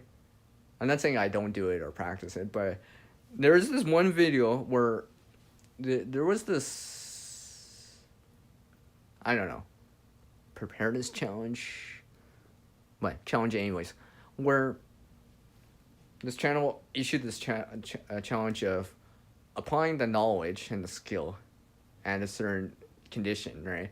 Where basically they were talking about knot tying. I mean, I guess I can play something else.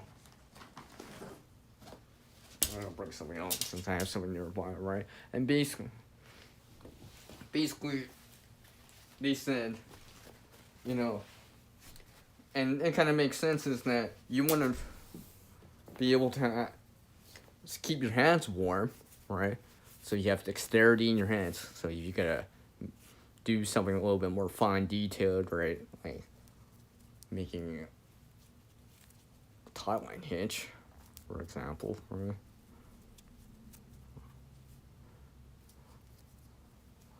Or if you want to keep your hands warm again too, because if you gotta handle things or whatever, do things, you want to be able to do those things as easily as possible. Let's see, go in.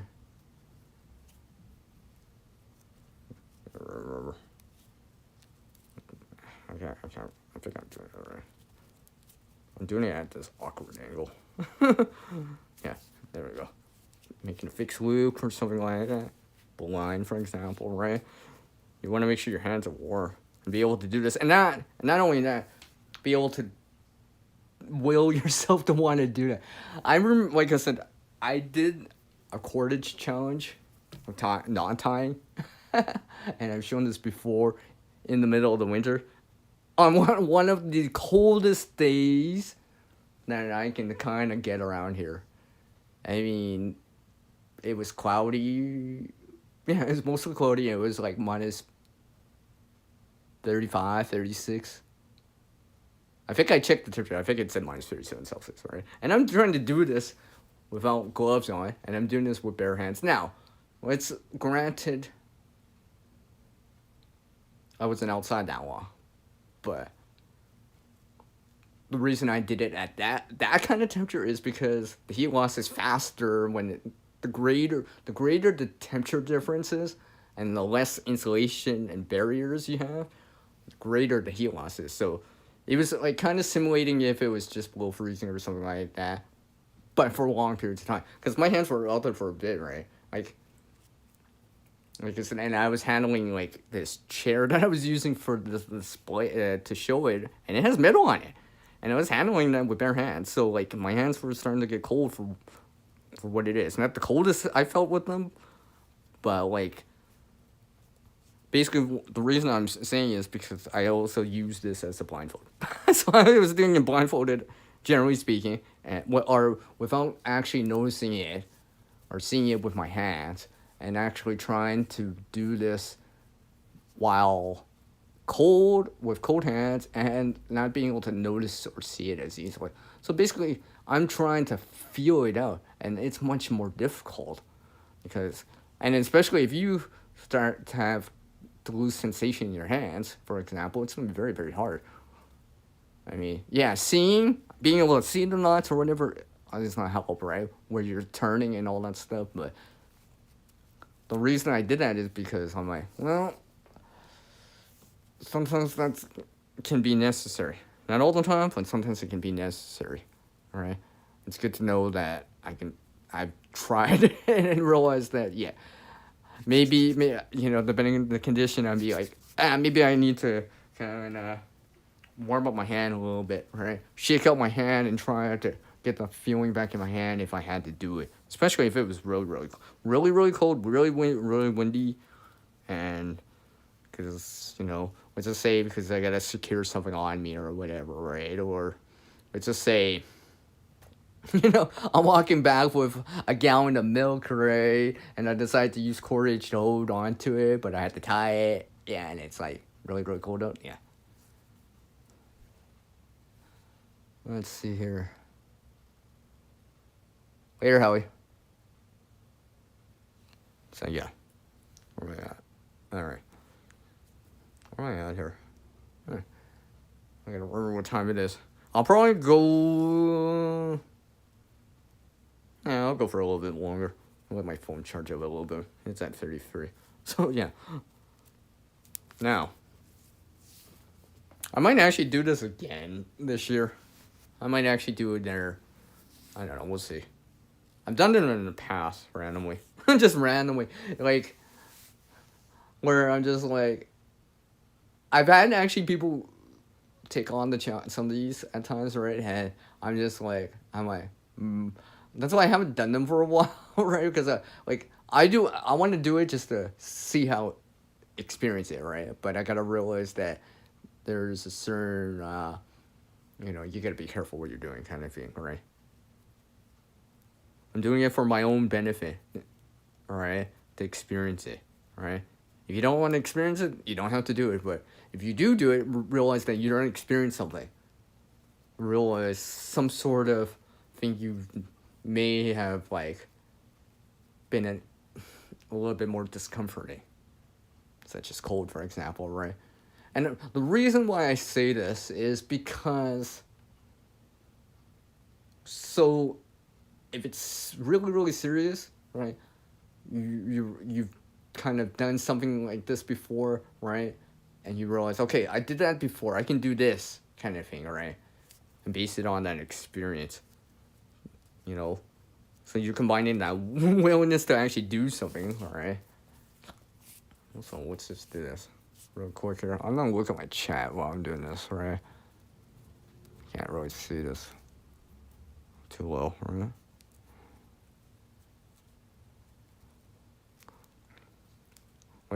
Look how much time something like this would take, or whatever, right? Now imagine if you're doing this with cold hands, wet, cold hands, when it's windy out, right? Hence, you want to keep your hands as dry as possible. Also, your body as dry as possible, right? Didn't tie this up that well.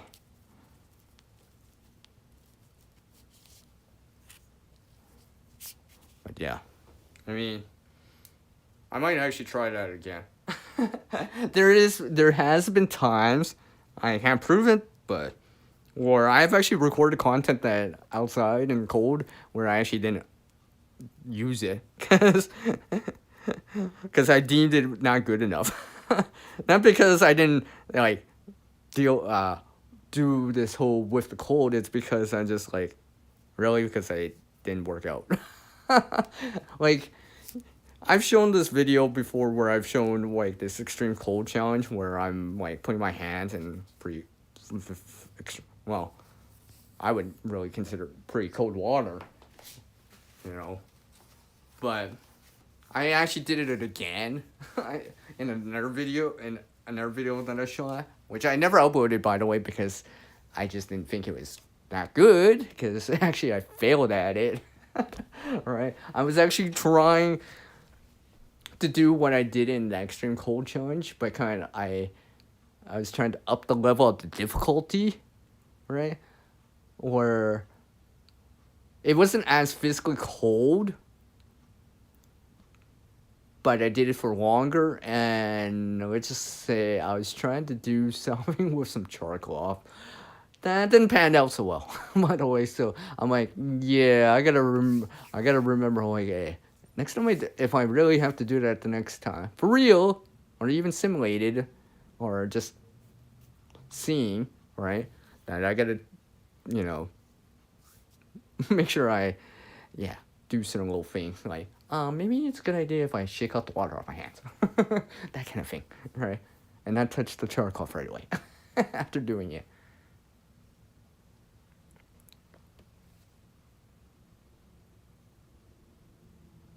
Give me 1 sec. I'm gonna move my chat window a little here.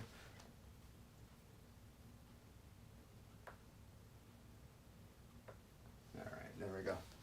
Let's see, where am I at? Alright, I'm at the top of the hour, right? Oh, almost. I guess I actually started like just under 2 hours ago. Yeah, I started before that, top of an hour. So I'll probably go to the bottom of the hour at least. At least. I don't, yeah, by the way, I don't usually. For that video, but I've actually been considering making a version of my own like this. Just something a little bit different. So like, it would be like twice as wide. All right, same thickness, maybe something with some hook and loops or something like that, some Velcro or whatever, right? Oops. Let me change.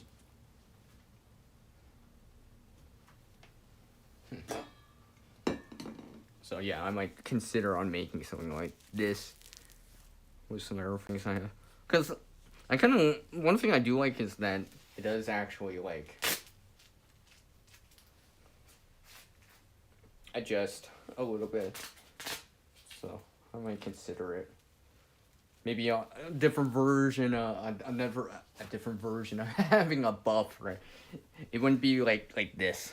It'd be more like this, right? A little bit thicker. Although, lately I've been considering more and more. Because, hold on a sec. Give me 1 second, one. Talk amongst yourselves.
Right? Anything can happen.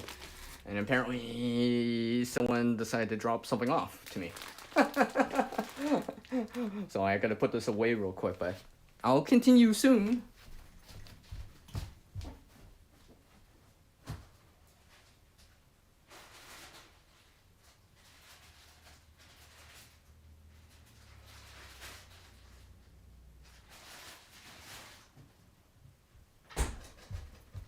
Alright, I'm back. Yeah, someone decided, someone graciously enough decided to drop off some food to me. So, like, I guess, food equals some, caloric intake and maybe some, energy. What's up? Virtual fist pump! How's it going, Cliff? You doing okay, man? You doing okay? You doing well, man? Sorry, I missed your stream on your Saturday there. I was actually quite busy. So I had to take care of a few things and, like, literally, well, I guess that was yesterday, but literally I did not watch anything. Not really, anyway. I had to take care of a few things. I appreciate you dropping by, though. I appreciate it, man. So yeah. You can see my stainless water bottle. That I don't have one of those clips on. Right? You know, this reminds me of the story where I actually was carrying a bag similar to this, right? As an actual story, I had a zip tie on the outside, right? I zip tied, I'm like, they say, oh, zip ties, yeah, I can clip it on, like a carabiner or whatever, right? Well, there's one thing that reminds me, like, how to take the cold seriously. Well, I was actually out for, like, in minus 22 Fahrenheit, minus 30 Celsius, for over an hour, right? I put my bag down. I barely even put any weight on it, on the zip tie by accident, right? It actually broke. I think it's not just because of my weight. I'm not saying I weigh a lot or whatever, or the zip tie is like crap or whatever, but I think it's because the coldness. It just changed it so it became more brittle. It was more prone to it, right? Because, like, I've stepped on zip ties in the summer. I've never actually snapped that way. You know what I mean? But in the winter, I mean, like, that happened before to me. I'm just like, so I keep that in mind now. And that's why. Because I know some of you have seen those bottle clips or whatever. They're a little bit of plastic. They clip off or whatever. They connect to your belt. You put a water bottle on it, right? A standard bottle, right? But I feel like something like that would not be able to handle the winter here. At least the more extreme portion of it. I mean, I think this is why you'll see me, like, use cordage instead. There's no option to hold my bottle. I mean, even if this was, like... Let me get another bottle. A disposable one. That's what I mean. See, there's very specific clips that you can get for this kind of stuff. Right? You may have seen it on Amazon. There's videos out there of people showing it, right? And I'm just like, I've never personally had one, right? Right? But, in my opinion, is that I think I wear, like, especially around here or whatever, right? I think I'd rather do it like this. Oh, sorry. I gotta remember where I am. I think I'd rather do it like this. If I'm really inclined to doing some sort of system or whatever, right?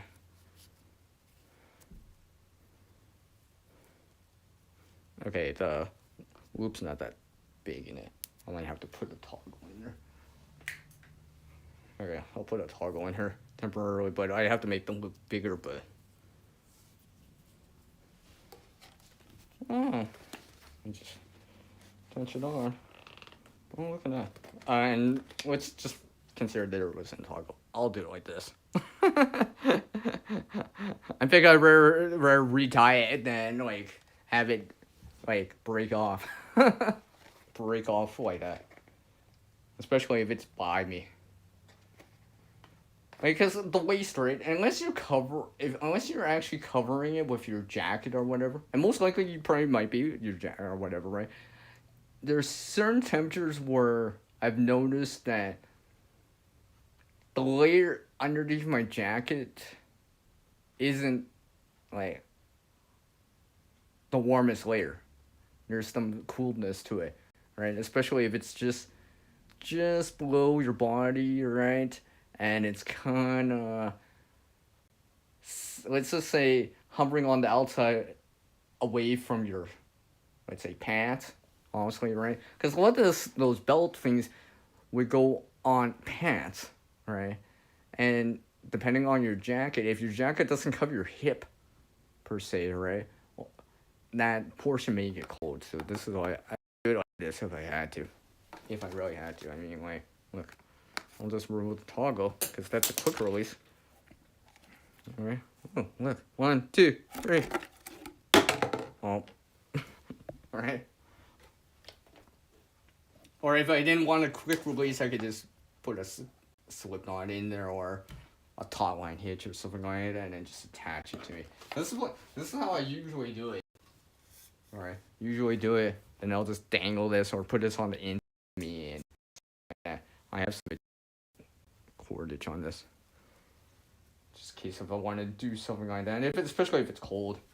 Yeah, and I still want to have some water with me. Could be iced tea. Right. Have something on me.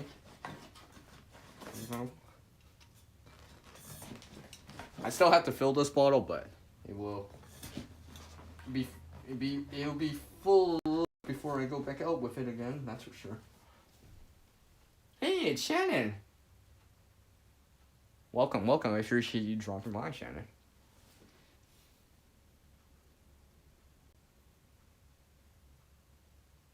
Oh, okay. Well, I appreciate you dropping by anyways, huh? Let's see where I'm at. Alright. Because I've actually, depending, like, it really does depend on what I'm doing. Right? I have done this, and I've heard about this too. Right? And I've tried it to a certain degree. Right? But basically, like, let's just say, because this is a winter preparedness type of stream, is that not everyone's got money. Not everyone's always got the resources, right? But what can you still do if you had something? Maybe not ideal resources. So, I mean, and then I'm gonna use my bottle. I'm gonna use this bottle as an example here, right? So basically, if the ridge is right here, if this was your hip, right? And also you would want some degree of length of line, cordage, right? One thing you can do, you've heard of this thing like, oh, stuff newspapers in your jacket. Well, newspapers are a little bit less common now, right? But what I've been hearing, I mean, to a certain degree, it can help because it traps dead airspace, air layers in between you as used bags, right? And kind of stuff them in, right? Well, the thing is, they'll fall out at the bottom, right? Because, yeah. So basically, what you would want to do if you had to do something, it's got to be long back, behind, front, and back up. Parallel to the one at the bottom. And just dress it up after and bring these loops together as tight as possible, right? And basically, you get the taut line hitch. Put that around your waist, right? Just over where the bottom of your jacket would be, for example. I mean, this can apply if you're sheltering in place, I guess, to a certain degree. If you really needed an extra warmth, right? Or whatever, right? And then it'd be around your waist. The jacket would be there. And I'm gonna actually, like, simulate this to a certain degree. Not exactly, but you'll get the idea. You'll get... you'll get the idea. We'll use this. I just happen to have this with me. So if this was your jacket, it's easier to show it in this scale than me standing in front of the camera and trying to show it. Because it's the exact same thing, except for at scale, alright? So if that's your jacket. Sorry, I'm trying to do this with the tripod in front of me. Alright? You do something like that. Alright? And also, like, obviously you would have a jacket at the top, right? Basically, you would stuff things in between around your core, kidney areas, right? Your rib cage, underneath your armpits if possible, right? And basically, what you would be doing, make sure I don't move things randomly. basically, if this was like more than just one, right? This would be a whole garbage bag if you really wanted to. But you would stuff it in. Sorry. You would stuff it in there, right? Don't compress it too much because you want that trapped air in there as much as possible, right? But basically that would hold some of the heat back from leaving your body, for example. I've done it before. It just depends what I'm doing. Usually I would, I don't always have to tie it, right? It depends what I'm doing. I mean, I'll show you guys something I keep in mind. I've done this before, that's what. I guess I'll show something. The umbrella canopy is not making an appearance once again. I have used this for the winter time. It wouldn't be the first time I've used an umbrella in the wintertime, directly or indirectly, but I've actually even used something as simple as this, right? As simple as this to undo, right? See, I got the same top line hitch in there if I really wanted. Neither this is long enough to do it with if I really needed to. Expand this out, all right? This is a quite a wide umbrella canopy, right?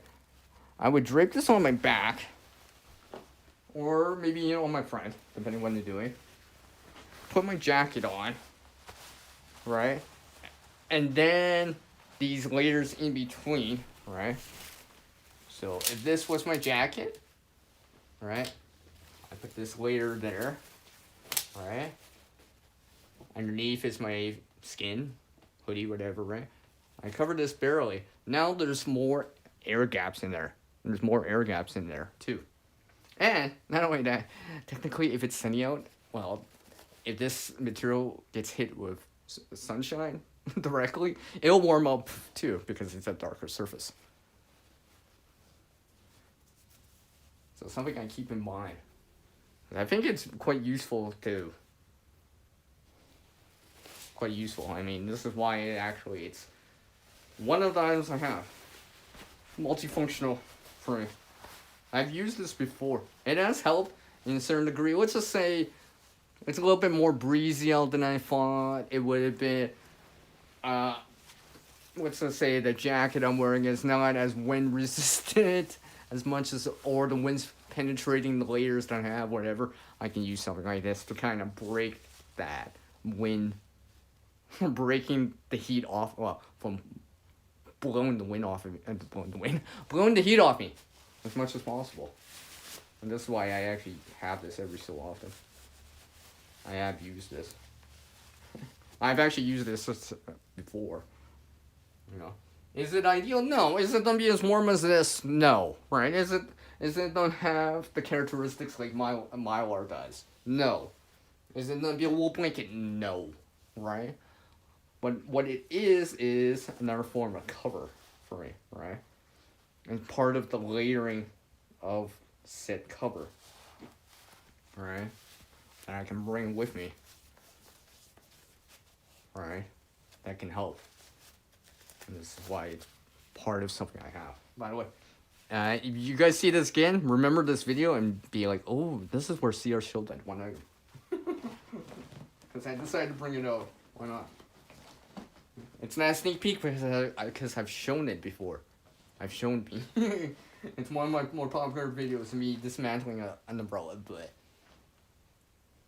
I realized that when I was younger, at times how useful that is, even in the winter time here. I just had to think of it as not just for something for the springtime, or for the summertime, or for rain. It can be used to block the wind, insulation to a certain degree. You know, is it a replacement for a blanket? No, right? Is it a replacement for a Mylar space window? Probably no, right? But it has its own characteristics. And it's something that I relatively can acquire relatively easily. Relatively easily during the spring and the summer. And I can reuse it for the winter to a certain degree. And like I said, it doesn't even take up that much room. I mean, I don't even have cargo pockets on. I can fit it in my pocket. Right, I can warm this up. if I wanted to, and stuff like that. Maybe break the wind a little bit more. Let's say I'm wearing a hat, like I'm wearing this hat, for example, right? And let's just say I don't have a hood with it. The jacket doesn't have a hood, something like along the lines of that. I can actually use. Oh, I almost forgot where it was. It's in my pocket. I can actually use this to kind of make an artificial, improvised hood to a certain degree, especially if I match it up or combine it with some other things like a hat, maybe not necessarily a hat, but like a buff or something like that. I mean, because I'll actually do, I'll actually, you know what? I'll actually do this. I'll actually pull this out.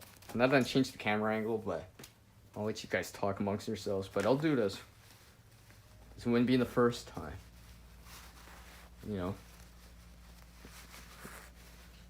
I'm not saying I'm gonna go to a wedding like this, but in the winter. But if I'm walking and I'm just on my own, and it's not a special occasion, I'm not, or whatever.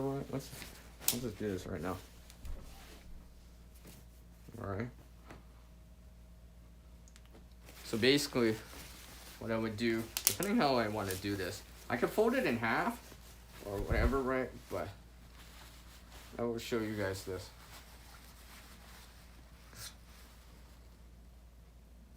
Alright, and then put my buff on. Alright, over top of my head. I got the umbrella canopy on my head, right? Covering my neck, for example. Put the buff back on to kind of keep it from moving around, right? Or I'll let me see where I'm at, right there. See?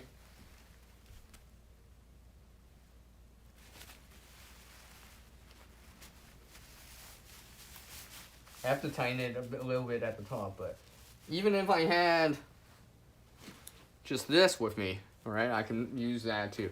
I could use the cordage if I really needed to, but look, now there's 2 layers. There's a little bit, I mean, like I said, it's thin, so keep that in mind, but it's the air gaps that it makes that's more important than the thickness.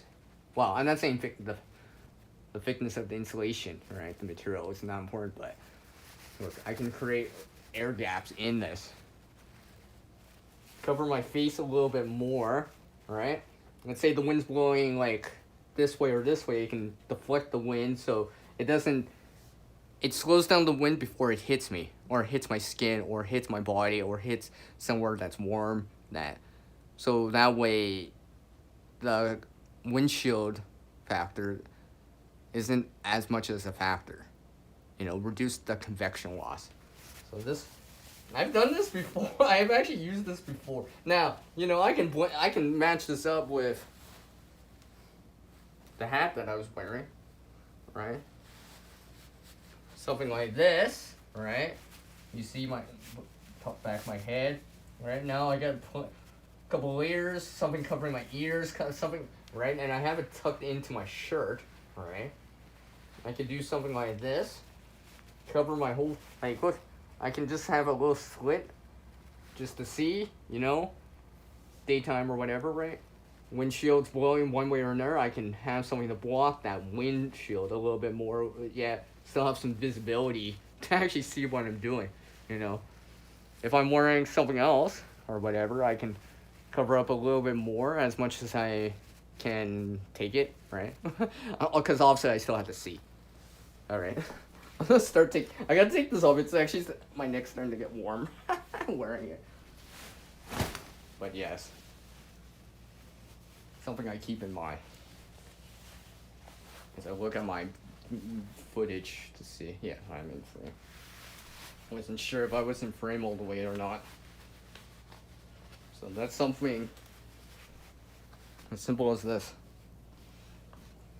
And a little bit of, alright? And I'm not saying, it's gonna keep you indefinitely warm or, or whatever, or replace the jacket. No. This is supposed to be something that complements those resources.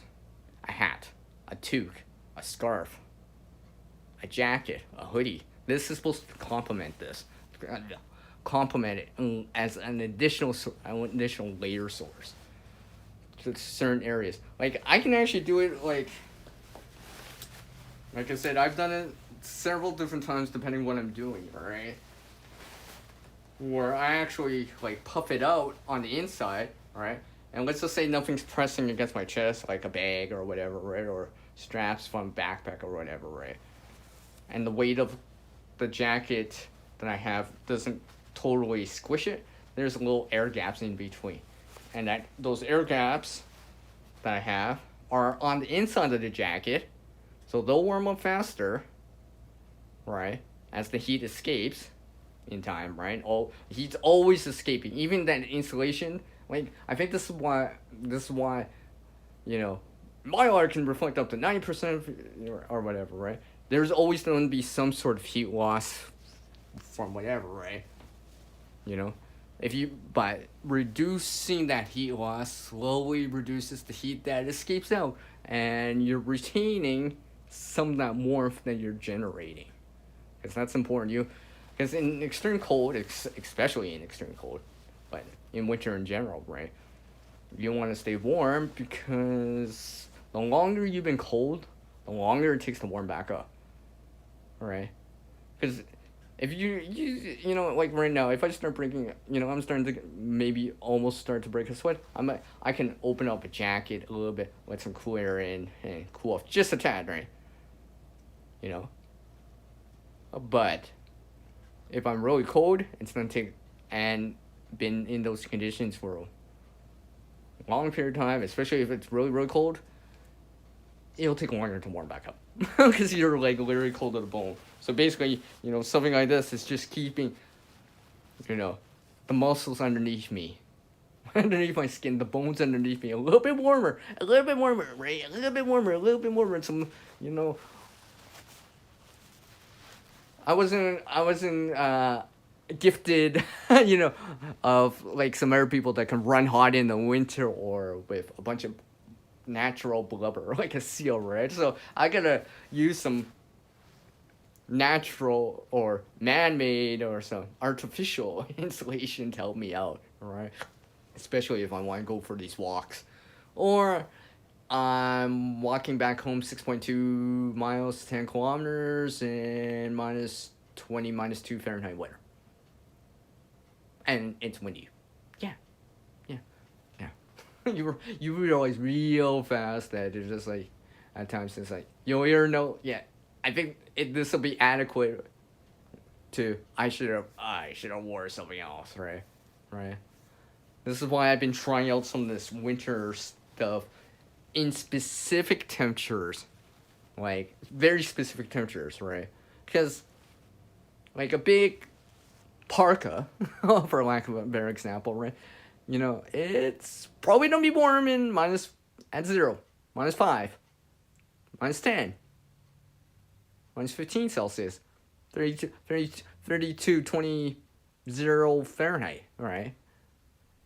For sure. I mean, almost for sure, right? Especially if you're just wearing like a hoodie underneath, right? Probably it's because, for example, but how well does it do when it's even colder than that, for example, right? Or like, will this actually work in those conditions for the length of time that you want to be out for, right? And if it's not, then you may want to wear more, or, complement some active heat sources in, maybe your hands get colder whenever, so you have hot hands or whatever, something like that, right? Or really good mitts or gloves. Obviously, I generally wear mitts. It's not that I don't wear gloves. It just depends what I'm doing. Like, if I need the dexterity to handle something, I can wear gloves. But usually, if my hands are cold, then it's just like, no, gloves aren't going to cut it. I'm going to need my fingers are to get a passive warmthness of mitts, right? I'll have reduced dexterity, but I can pull out my hand, do something real fast, and put my hand back in the mitt a little bit faster than trying to put back on a glove that's not to warm up my hand as fast. especially if I just put my hand back into it from actually doing something. Let's just say I gotta open the door or, manipulate something in my hands outside with. So, where am I at? Okay, phone's charging. What time is it? It's the bottom of an hour, huh? You know what? You know what? I'll go to this 3 hour mark. Screw it. What? It's free. It's supposed to be supposedly not the original rules free, but 3 hours without extreme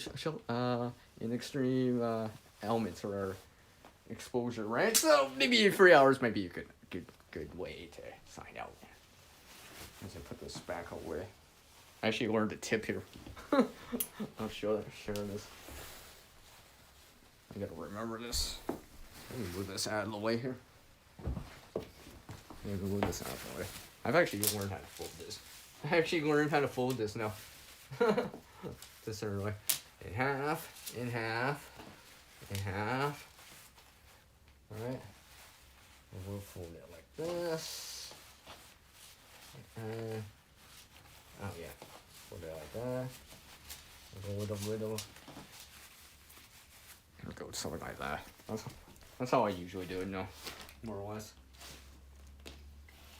Because I'm able to contain this, alright? Like I can almost palm it. It's not that big. Alright, it doesn't. I mean, honestly, it depends on your body size, but but they make pretty wide umbrellas. Or something along the lines of that in terms of material, right? There's one thing I've actually wanted for a while now. I mean, if Cliff's still here or whatever, you may have heard me say this, and I actually do seriously mean it, right? Because I actually, especially after doing something like this for a little bit of time, is that I actually want a winter cloak. Like a cloak, not a cape, cloak. There's a difference. A cape is short. Not as long as the cloak. And you're probably like, why, CR? Why would you like something like that? So, if it's really, really, really windy outside, right? Like, I may have a winter jacket. I may even have this winter jacket, right? And I'm not saying this winter jacket's not warm, per se, right? But, let's just say I want to be a little bit more comfortable, right? For what it is. Or if it's really windy, for example, right? And the wind chill's really, really high. I mean, like, it's, gusting, right? It's not just, and it's cold and it's windy. I mean, I want to block the wind, like I said, right? Like I said, those layers that we wear block the wind. Hopefully, right? Especially if the outer shell blocks the wind more, right? But even if that's not quote unquote cutting it, right? A coat may actually allow me to walk and block the wind a little bit even more over my face, over certain areas, right? So the wind doesn't blow underneath my armpits as I'm walking, right? Because a jacket or whatever, right? If you're moving your arms, right, or whatever, even if your hands are in your pocket to a certain degree, or you're messing around with your phone or whatever, right, or listening to music, your hands are swaying. So your armpit area, even if you're wearing a jacket, yeah, underneath the armpits not get cold, can get cold, or at least the wind has a chance to blow that heat right underneath your armpit. Like if you put your hand not underneath your armpit but next to it, like hovering in the air, you can actually feel that warmth because it's radiating out. Right? So that's why having something draped over me. And the thing is, it was used in the past, right? It was used in the past before the modern day, jacket, right? This is where textiles were made more simple in a simple form, right? Without a pattern like a jacket, right? They used cloaks in the past, right? It was a form of cover, right? It was a form of cover. I'm actually considering on wanting one. Or making one. Or creating one. Like, I've actually mentioned this to people. I'm like, yeah, because I want to see for myself with that, right? In conditions I see. Because if it helps me when it's much, much colder out and I actually, quote unquote, feel it, or feel the difference or notice the difference, then I'd be more convinced. And that would actually, like, but I need to actually do it, right? I mean, it's not like I haven't tried a blanket. I mean, like a blanket or a sleeping bag over the shoulders, right? If you think about it like that, right? Think about it like that. Yeah, this is something that I can, that's made specifically, not made specifically, but made in a certain way that has these certain characteristics that I can wear it. It just looks like a cloak or something draped over. It doesn't even look like a blanket because, and it has buttons on the front or like a clasp or something like that. So something I want to keep in mind. Because unfortunately, the umbrella campaigns are not that long. Or else I would try it first with a prototype, but I do know that it does help. So, and likewise, I can stuff that I can put it underneath my jacket, right, and add some loft to my jacket, right. If I wanted to do something like that, right, I'll look a little bit more puffy, but I'll be warmer. I mean, puffy jacket. You think of something like that, right? Has some air gaps, right? Obviously, something like down has some air gaps and stuff like that. For natural material, wool, certain hairs or whatever out there in the natural world are hollow hairs, right? Hollow, almost like hollow fiber hairs, right? So they have little, very, very small trapped air spots, right? And supposedly they're supposed to be really, really warm. I mean, if you think about it, I mean, well, yeah, you got very small air pockets that don't transfer the heat as fast through convection or conduction, right? You have something naturally that can block the wind. You're probably gonna feel warm, relatively speaking, depending on the temperature, right? You know what I mean? You'll be warmer in comparison.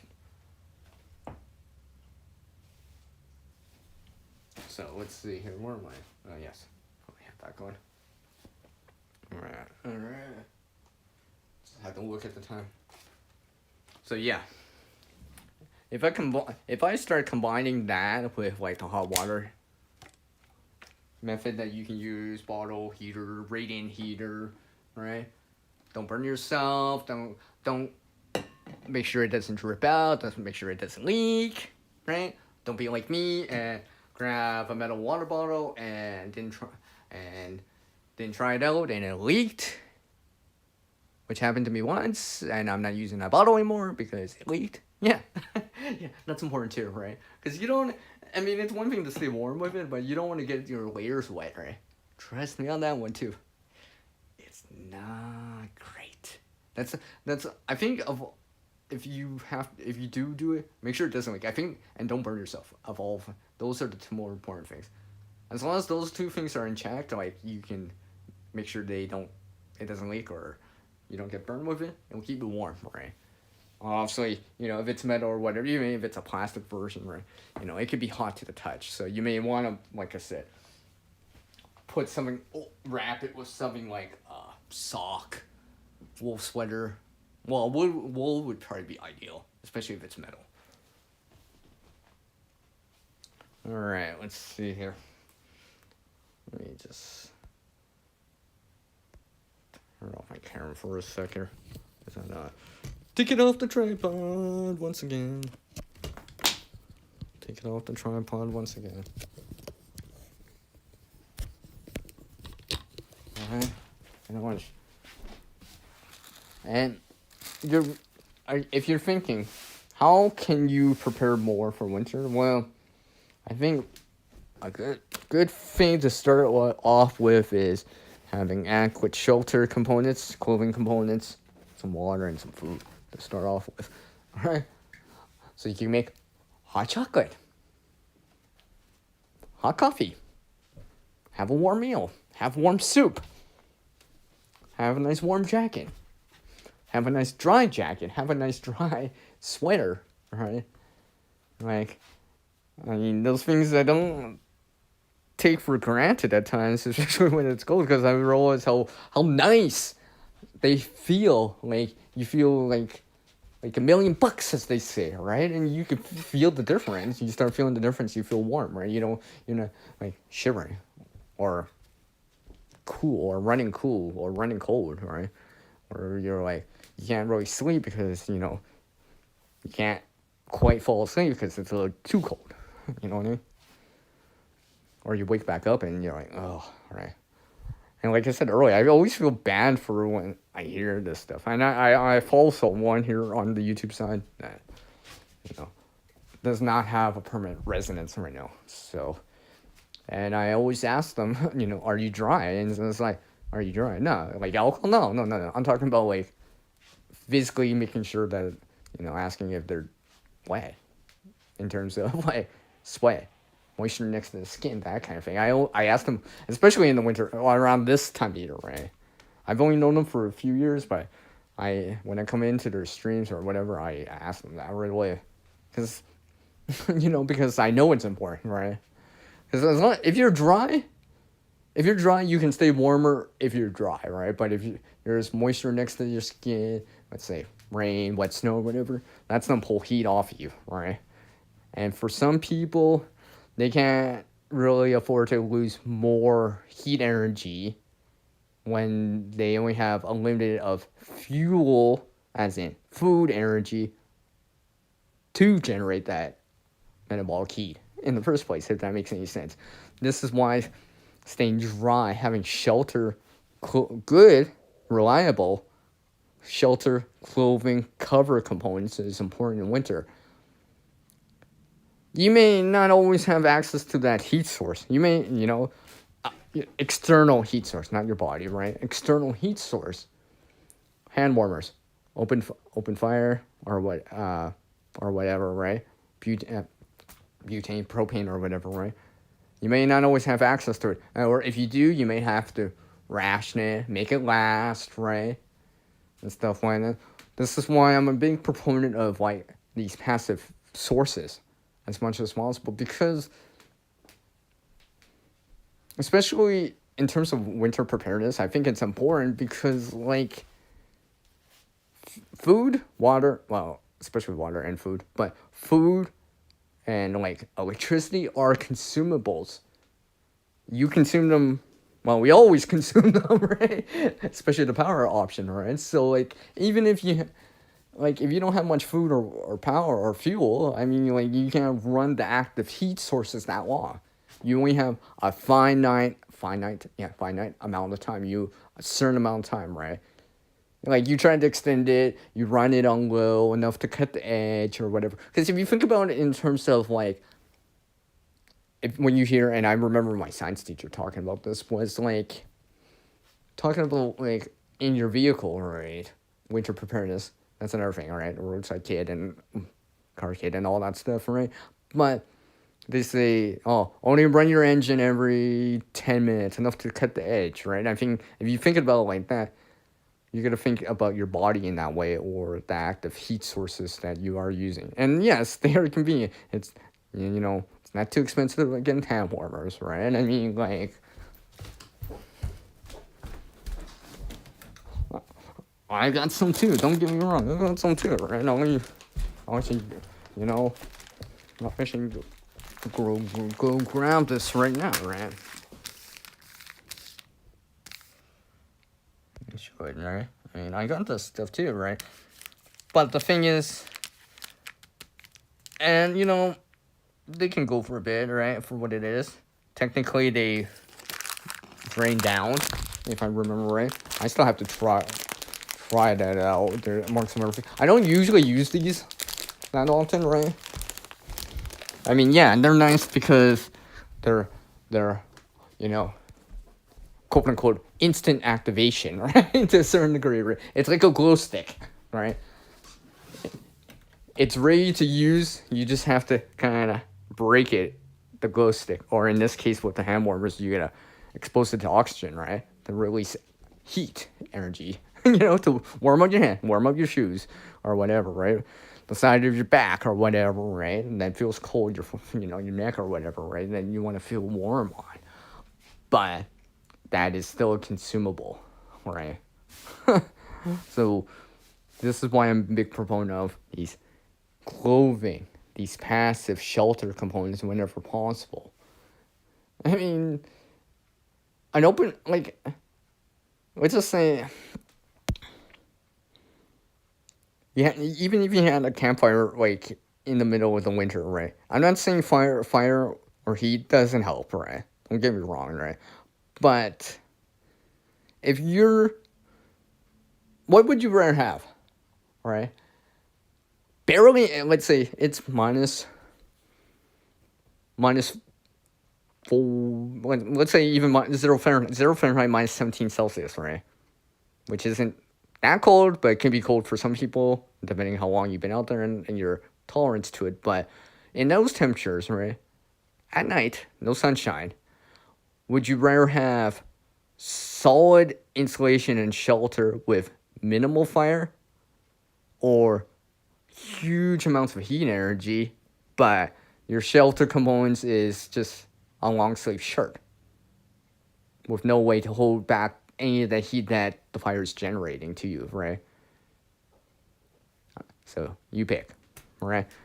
I'll go with the solid shelter with minimal heat source. All right, in my opinion, that's my opinion about that. Where am I at? All right, well, 15? What is it? 15 more minutes. Yeah, it's quarter 2 right now. So at the top of the hour, I'll end the stream. I do appreciate everyone that dropped by, right? I do consider what I've said, right? I mean, for your own area. And like I said in the past, take winter seriously as much for what it is, right?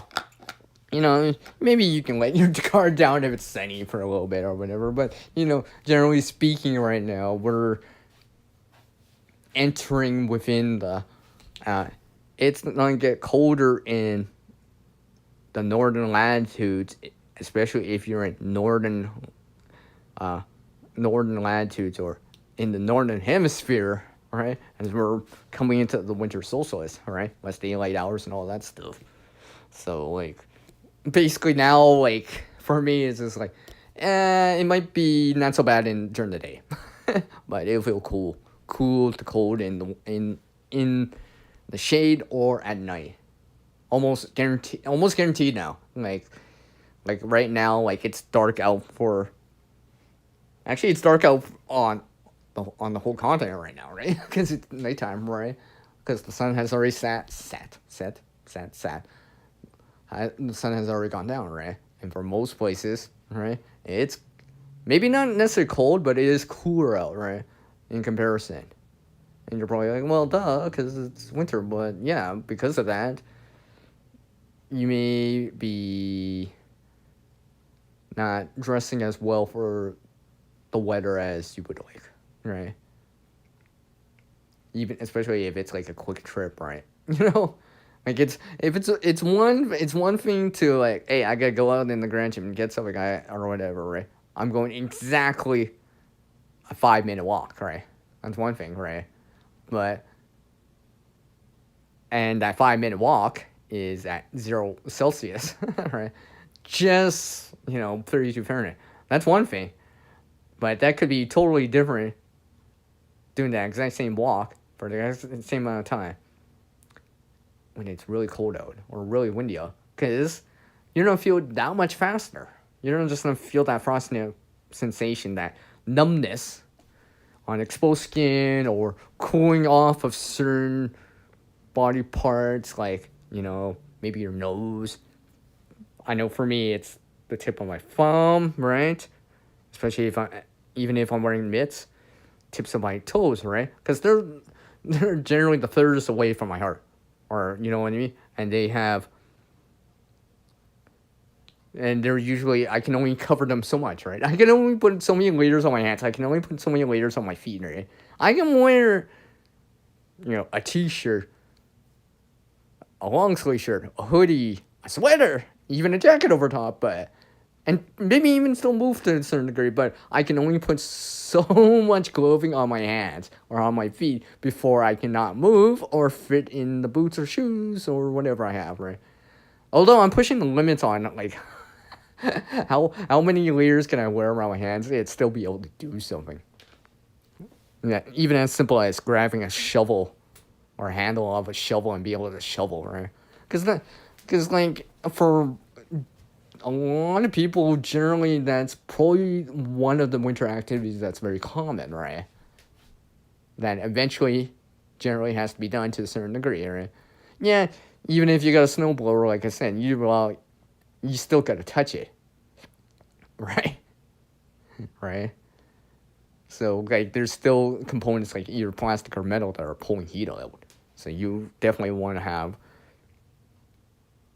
keep your hands more insulated away from that cold as much as possible. I mean, this is why if I put them back down again, alright, this is why I have these. Alright, this is why I've showed you guys this, because, you know, it does help.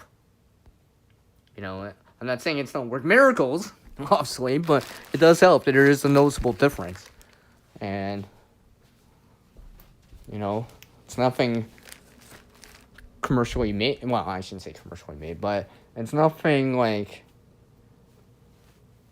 It's made from common materials, right? It's made from common materials, at least from what I can see around here. And like I said in that video, the ceiling fan was always... I was always meaning doing it more and more, and it's meant to really bring this kind of stuff together and help you, sit down with, right? I've used this before. Here, welcome back, Kula. I've used this before. Like the shiny knife, obviously it faces towards the body, right? I've used this underneath my jacket and stuff like that. I mean, technically I can actually put it on my back and my front, right? And keep my core warmer, depending on what I'm doing. I mean, if I was gonna be like, hey, let's go somewhere, it's gonna be a long time, we're gonna be outside for a while. It could be as simple as, like, a New Year's Eve celebration. Fireworks are very common during that time of year, right? People have to huddle outside, right? Or people are outside. You think of, like, Times Square for you guys in the U.S., right? People are bundled up, obviously it depends on the temperature itself, right? But I've had times where I'm watching fireworks and it's minus 22 Fahrenheit, minus 30 Celsius, right? And don't get me wrong, because it's a public event at times, right? Sometimes you can find places like obviously a public washroom, for example, or a building or whatever to warm up. But generally I'd rather stay outside, right? And if you're outside, that you're watching them, right? So, like, because I've noticed where I'm just like, is it just me or did it just get warmer? It's like, no, I think it did get warmer. But why? I think it's because all these people are blocking the wind and the collectedness of the heat. Right? I mean, I think it is noticeable to a certain degree. Especially if there was wind and it's blocking the wind and people are huddling. Right? There's something about that collective heat, right? To a certain degree. But this is why I have something like the seating pad. I call it the seating pad, but it's more like, I just put some, like, Mylar and some insulation together, and I'm using it like something to help me retain heat or reflect heat back or keep the cold at bay if I'm directly touching it or sitting on it. Or in, like, the last stream I did about the cold, standing on it. Yeah. You know what? Why not? I think I will show this again. Let me check here. Let me check here. Like I said, it's not that cold out. Yeah, it's just below freezing.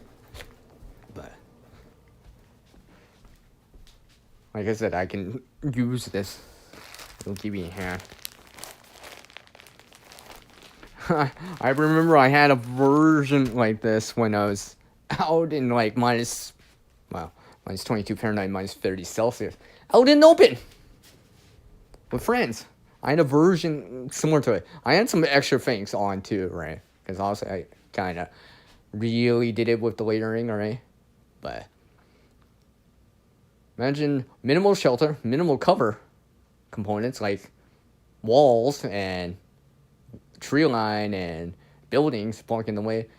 Not much blocking the wind. It's snowing-ish out. It's minus 22 Fahrenheit, minus 30 Celsius, and you're out there for hours and hours.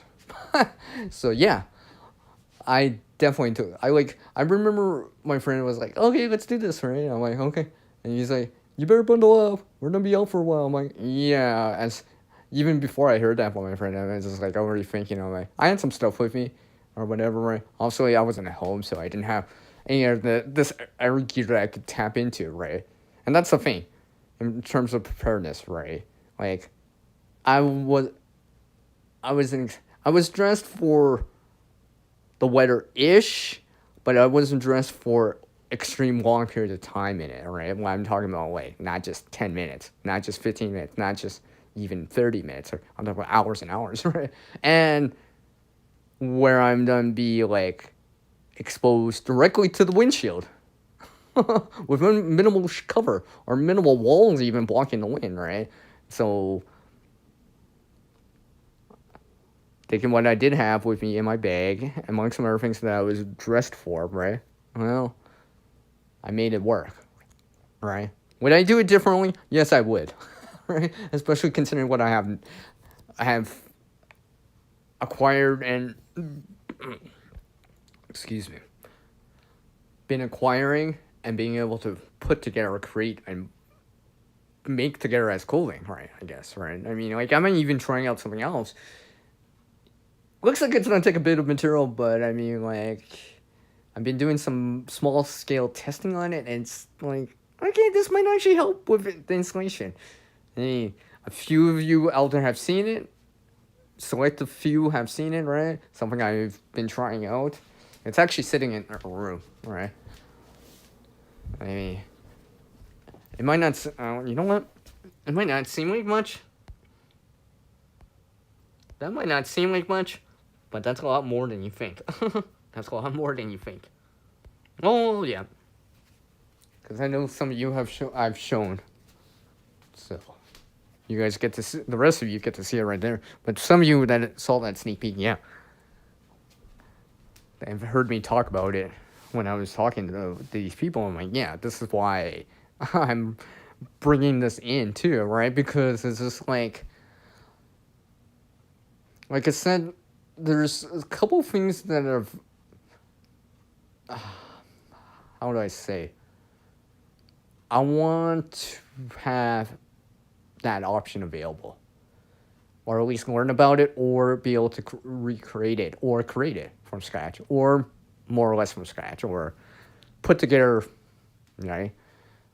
So there's two things in that that fulfill that now, that I want to do, and I have some inclination, some willingness to want to do it. You know, maybe the limitation may be the funds, gathering the materials, gathering the time to put it together, whatever. There's two things.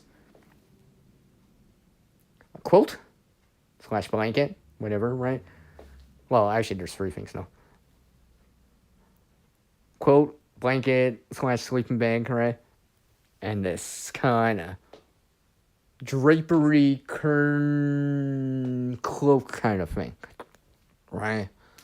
Because I think I'm considering it more and more because the versatility of a cloak, right? I just need to make it in a certain way that it looks more like a cloak, and that's just some blanket, right? But I mean, like, in the past, blankets were used. I mean, like, I've seen people drape blankets over their shoulders. That's the exact same thing, right?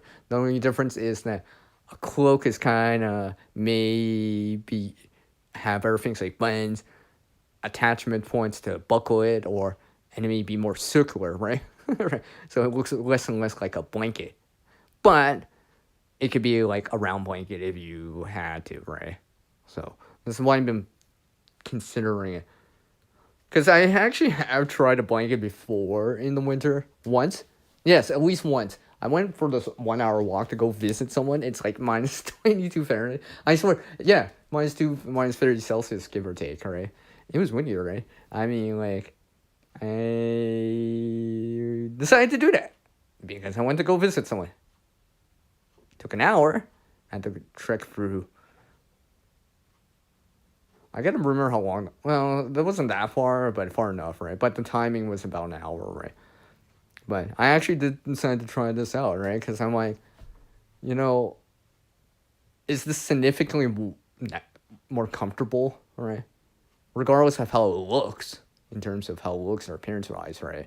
Because like I said, if you're complaining in the snow, right? Well, you know, do something about it, right? you know. You know, if someone ever says it, I'd be like, "Hey, it is that cold." I mean, like if you're, like I said, if I was in a vehicle like nice and warm, whatever, it's extremely cold outside, and I see someone bundled up, I'm not saying, "Oh, they're wearing too much," or that looks unusual. I'd be like, "No, that's makes sense. It's really cold outside." Okay, so like, and if you're gonna walk in it, well, I'd rather be more comfortable, so I'm not complaining so much, right? Especially if I'm walking with people, right? It's just like, and complaining is like, hurry up, I'm getting cold, right? That kind of thing, right? I'd be like, you know, just enjoying the time and not worrying about, quote unquote, the cold as much, you know, and be downer about it. I'd be like, oh, yeah, it's not so bad, right? You know, I'd be honest, realistic, you know, if I was getting cold, right? I'd be like, you know, where am I at? All right. Is it at that time? Oh, wow, dang. It's already at the top of an hour. I feel I feel like I still have more stories I want to tell you guys, and I'm like, I keep remembering them. I'm like, should I go on a little bit longer? I don't know. Like, I'll let you guys decide that. You guys want me to go a little bit longer. Not that much longer. I say that cook something, but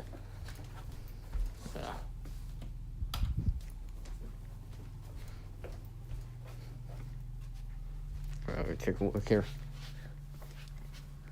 Okay. Some players like, keep going. No, I get it. I get it, Cliff, man. I mean, like, but that's what you're used to, right? You still have a tolerance, right? There's still an upper limit to that, or a lower limit that you're just like, yeah, right. I mean, you know, I don't know anyone that can just lay on like cold snow with a jacket and expect to stay warm enough, so to speak, without some intervention or some form of, you know, more advanced, something that, you know, to hold back to eat, you know, to insulate yourself on the ground. It's so much more important. I guess I might as well keep going because Sunflower's asking me. Oh, wait, because I asked. All right, I'll go for a little bit longer. Why not? Whatever. I still have to cook. Like I said, that food energy is important. I gotta remember that too. Oh, boy. Oh, yeah. Amongst perfect. And I gotta remember this air food that I have now. And someone graciously dropped by. I mean, it is technically perishable, so I gotta remember it. So I'll have to play around with it and see how I want to go about it. I mean, to be honest with you guys, I only have little dustings of flurries outside. Right? There's no major snowbank yet. Out here, but it didn't snow as much out here for me compared to out east for some people. So for some people, they can't see the grass. It's totally white, right? You know what I mean? They can see the road, but the grass area, all these grass areas are like white, covered with snow. Not here yet, all right? But I do realize it's an eventuality. I mean, I'm not to be able to dodge the snow or the cold indefinitely here. right? It's just like, I know that, right? So it's better off planning for it and adapting or having things in advance proactively in advance for it, because it makes more sense than complaining and about the cold, right? Because sometimes I know some people just don't like the cold, and I get it, right? I get injuries or whatever, right? Some people are like that, right? I mean, like, even to a certain degree, I'm just like, you know, myself, right? But now I'm like always realizing that having the stuff in advance and knowing the limitations of it too, right? The clothing options in this case, right? Even how the limitations of fire, right? Or these heat sources, right? I mean, hand warmers are not help. A little butane stove, a little campfire does not help to a certain degree, right? But like I said, it's a consumable, so you don't always have to tend to it, watch it, gauge the level of fuel or power that you have left, right? You always have to judge that, right? And make sure that you have enough for what you want for the event or planned situation you're planning for, right? So if you're like, in terms of winter preparedness, like, unfortunately, you know what? Vehicles don't always want to keep going at times, I remember someone I follow, their daughter had some sort of car incident. Now, luckily, this wasn't actually during the winter. However, they were on an on-ramp, and it was quite precarious, right? I mean, their engine just died, right? Basically, they just had enough time to, like, get into park, right? Get off on the shoulder or whatever and park, right? It was very precarious for them, right? They were saying in their video, and I was remembering, like, wow, thank goodness that wasn't like when it's below freezing. Like, they had to wait for a little bit, and if you're, let's say, I think it was their battery or whatever, if your engine's not running, you can't start the heater, and if you can't start the heater, eventually in time your interior space of your vehicle will get cold, because that active heat source is no longer available for you. So the only heat that's generated now is from your body, unless you're heating up something or whatever, right? So, like, keep that in mind. Like, even in your vehicle, even if it's like a 10-minute commute of driving, right? Remember, if that's a 10-minute commute and driving, depending on highway or whatever, highway or residential type of speeds and distances, right? And unfortunately, you may have some issues with your vehicle. I mean, I know it can happen. I know I've seen it happen in front of me, or heard stories from people, or heard people saying their stories to me from their own personal experience about it, and just like, yeah, there's just like things like having a blanket and a little bit of water and such, right? Because you may be waiting for tow services, right? Imagine waiting for a tow service when your car's not running, you can't start it, and it's below freezing or cooler out. Let's say in the 30s for you guys in the US or lower. All right. I mean, yeah, as fast as anyone is, right? They still gotta, or a tow truck is, they still gotta like, as they're answering, they're probably dispatching it over. But I mean, they still gotta put on their own clothes. If you think about it, right? Put on their own clothes. They might be inside. They gotta put on a jacket. They gotta start the truck up, blah, blah, blah, and all that, and travel. All right. I mean, how many times is it like it probably wouldn't even surprise me, like, if a tow truck is like, hey, do you need to warm up? You cold. You can warm up in my cab while I do this, right? You think about that, right? You hear that, right? You know, and stuff like that. It's just like, yeah, they probably warm up the camp too, just in case, right? Not only to keep themselves warm, but just in case, right? Just in case if someone's actually in a serious situation where, they look cold, they can help them out by having a space to warm them back up, all right? Because they've been, in terms of exposure, for, let's say, an hour, right? But if it's really cold out, well, the cold's infiltrate, let's say, the cab at the interior of the vehicle faster, just because the heat difference is greater, right? The cold, right? Because your cab's right going to be at a certain temperature, more or less, the cadage of or whatever, right? Your body's going to be at a certain temperature, right? But if the temperature outside's cold and colder, or dropping or whatever, that outside temperature is even dropping too.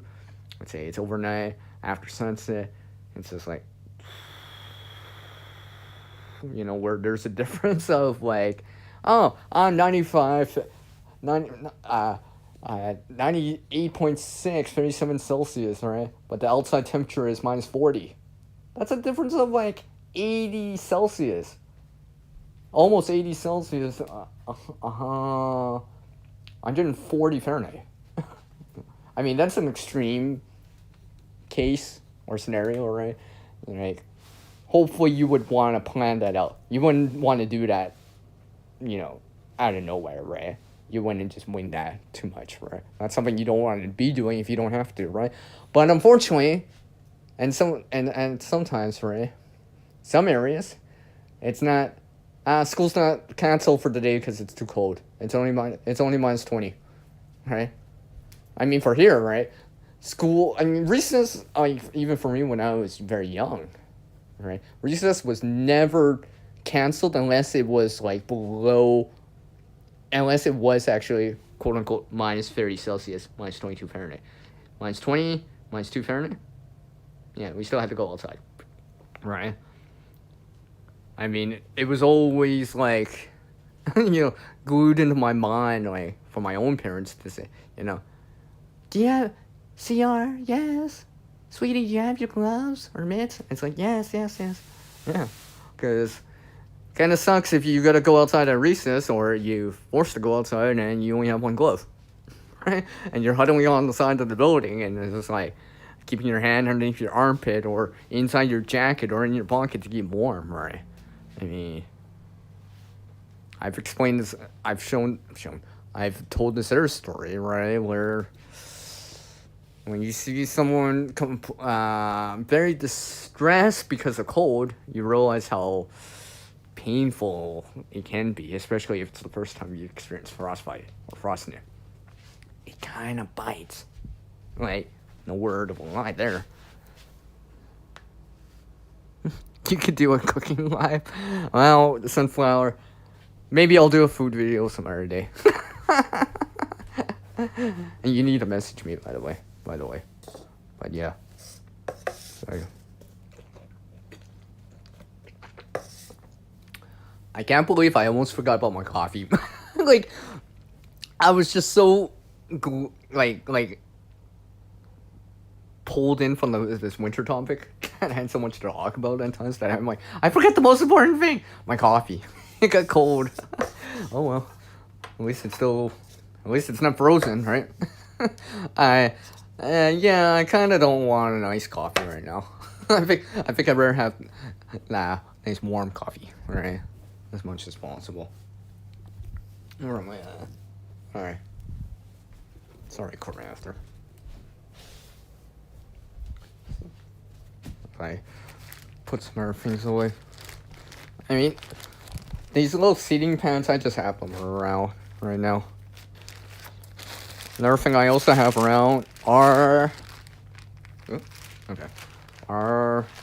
It's in my hand, but... I keep them in a bag. A little narrow baggie, but my wool sleeves. Because I know they've been useful. They've helped me in the winter quite a bit. They've been very useful for me, so... For winter and for summer. I mean, this is one of those things, like... I can put this on right now. I mean, it's not even cold outside, per se. Cold, right? I mean, I got the indoor temperature right now. I got the indoor temperature at 19 Celsius, 68 Fahrenheit. Yeah. Yeah, 68 Fahrenheit, 19 Celsius. Alright? I'm comfortable. And I always gotta, like, when I visit certain people, right, I'd be like, I'm actually sometimes wearing too many layers for their indoor temperature. I'm dressed for the outdoor temperature, right? But their indoor temperature, like, I'm used to, like, a certain temperature, right? Inside, right? Like, right now for me, 68 Fahrenheit, 19 Celsius, right? So, when it's, like, 21, 22, 70, 70, maybe even 72, 73 Fahrenheit, that's a little warm for me on the inside temperature, right? Based on what I'm wearing for that time of year. Like, I actually have to be like, okay, I'm wearing, and since I come in, I'm like, I gotta take off layers already, or else I'll start breaking a sweat, right? And I don't want to sweat in the materials, or have a sweat, or like damp shirt, right? It's probably not gonna work.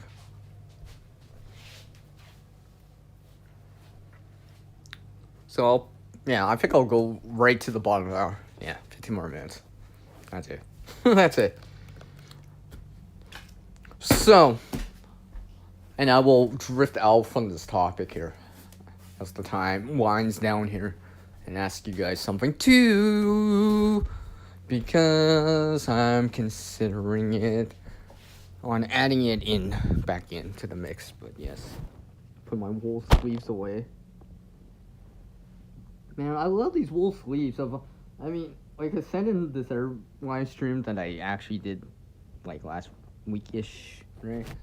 I've only seen this one video. I mean, I've seen some videos, both from people and from AI generated, whatever, right? But, I mean, there was only one time that I actually heard someone talk about, like, a sleeve, right?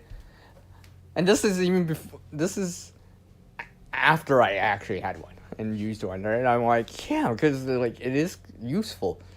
I mean, if you really want to be so matching or whatever, yeah, you can have it a similar color, right? A neutral type color, like a black or a gray or whatever, right?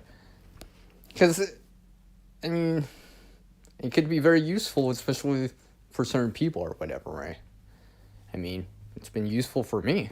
I've used it several times now, like, where it just depends what I'm doing. Like, I remember... Oh, I'm trying to remember what I named the title. I know I showed it as a video a couple winters back, but it was... I'm trying to remember the temperature. It's been a while. Because I didn't mention the temperature in that video, but... I was going to go help someone, right? And I had to walk over there. Well, there's the degree of walking in. I was going to be outside for a little bit to help them out, right? Because they were away. If they're listening, well, you know who you are. That's that story. I'm talking about you, man. But yeah, I was helping them out. And I knew that I was going to be out in the weather for a bit, right? No real known place to warm back up outside of certain little places, right? Especially if you're not driving, right? And you don't know anyone else in the area and I'm not going in their place either, right? Outside, right? And I had to find a place too, right? So, like, I factored all that in. I'm just like, okay, it's cloudy outside. It's still winter. It's not extremely cold, but it's cold enough because I'm gonna be outside for a significant amount of time, especially considering what the weather is outside at that time. And I was just like, so I brought the wool sleeves. I brought these extra little things to help me out, right? It was nice. I'm just like, I am so glad I decided to bring this, right? Because the wind picked up a little, right? And I was just like, I was still able to maintain, like, relative comfort within me, right? You know, where even if I had to take off my glove, I can warm up my hand because I'm holding back all that heat, right, underneath my jacket among some other things and my wool sweater or whatever, wool sleeves or whatever, right? That I can warm up my thumb a little, my hand a little underneath my armpit.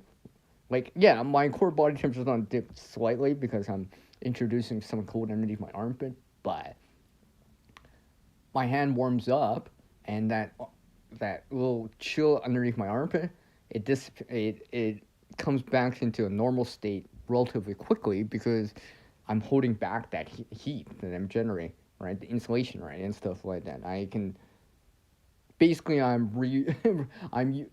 indirectly using my core body temperature that's escaping out, that's warming up the layers to warm up my hand. Yeah, if that makes any sense.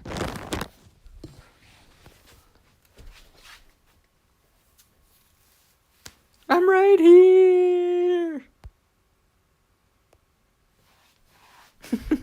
I'm right here. No, I'm just right here. Oh, I better not break it out in song. I gotta remember.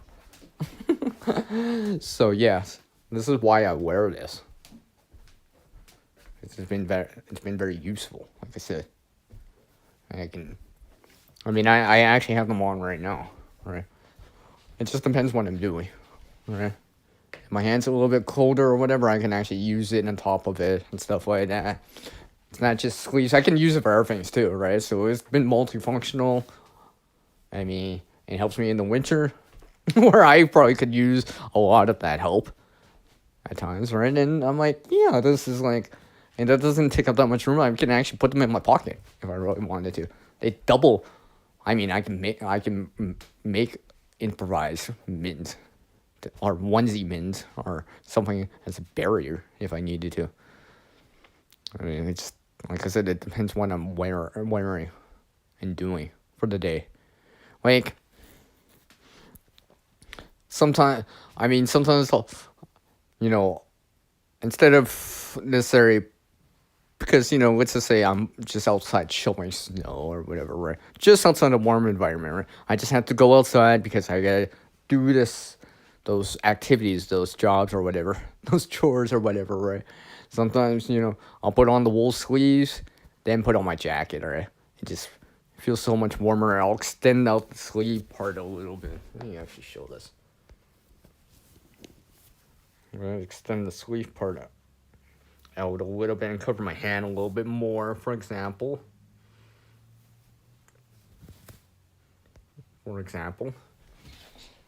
Like, so if I have a shell, like that jacket I showed earlier, briefly, right? That's a shell blocking the wind. Now I got insulation underneath my forearm. My whole forearm's gonna warm up quite nicely, right? The extremities, right? It's gonna keep it warmer. Especially if I got like gloves or mitts on, right? My hands probably not gonna feel as cold, because generally, like, it's keeping the heat closer to me. It's not letting all that heat escape, right? Remember, heat's always gonna escape from us all the time, even through clothes, even against Mylar, right? Mylar reflects up to 98% of the heat. Radiant heat or whatever, right? I mean, he's always escaping out, right? We're just slowing it down, redirecting it back towards us, that thermal energy, that infrared heat back towards us that we're all generating, right? And certain parts of our body are much warmer, underneath your armpit or whatever, right? Your core is going to be much warmer, right? Compared to your extremities, like your feet or your head or your hands or the tip of your fingers or your thumb. And this is why a lot of the time feet, hands, and face and head get cold first. It's because they're the furthest away from your body and your extremities and stuff like that. So you want to make sure you keep them as warm as possible, so your core doesn't be, oh, I gotta restrict all that, because you don't want your blood vessels restricting so much, or where you're starting to shiver. All right. Oh, yeah. 5 minutes. Okay. Yeah, 5 minutes. Yeah, about 5 minutes or whatever. I don't know. My phone's coming down to 17%, so I think I'll do the 2-minute warning right now, more or less. So I appreciate you folks dropping by on this, and hopefully you found some interest in this topic. Things to consider, like I said, insulation,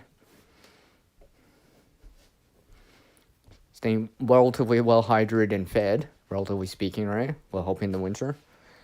And passive sources of heating, or aka clothing or shelter components, are important, or even more important than the active heat sources, right? In my opinion, anyways, right?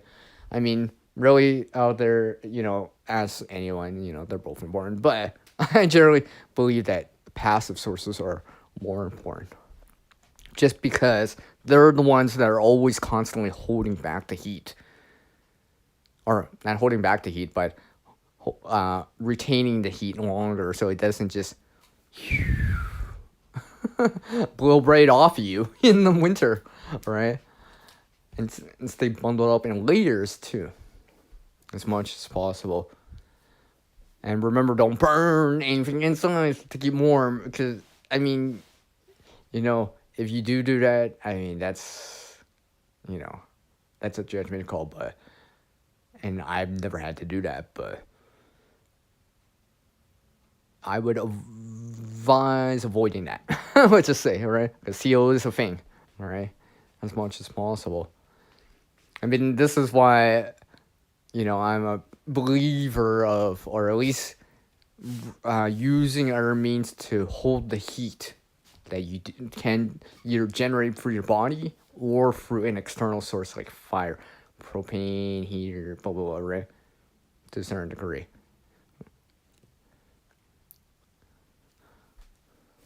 Because a radiant source like fire, not necessarily fire, but like heater, right? Like, let's say, and stuff like that. They're very directional.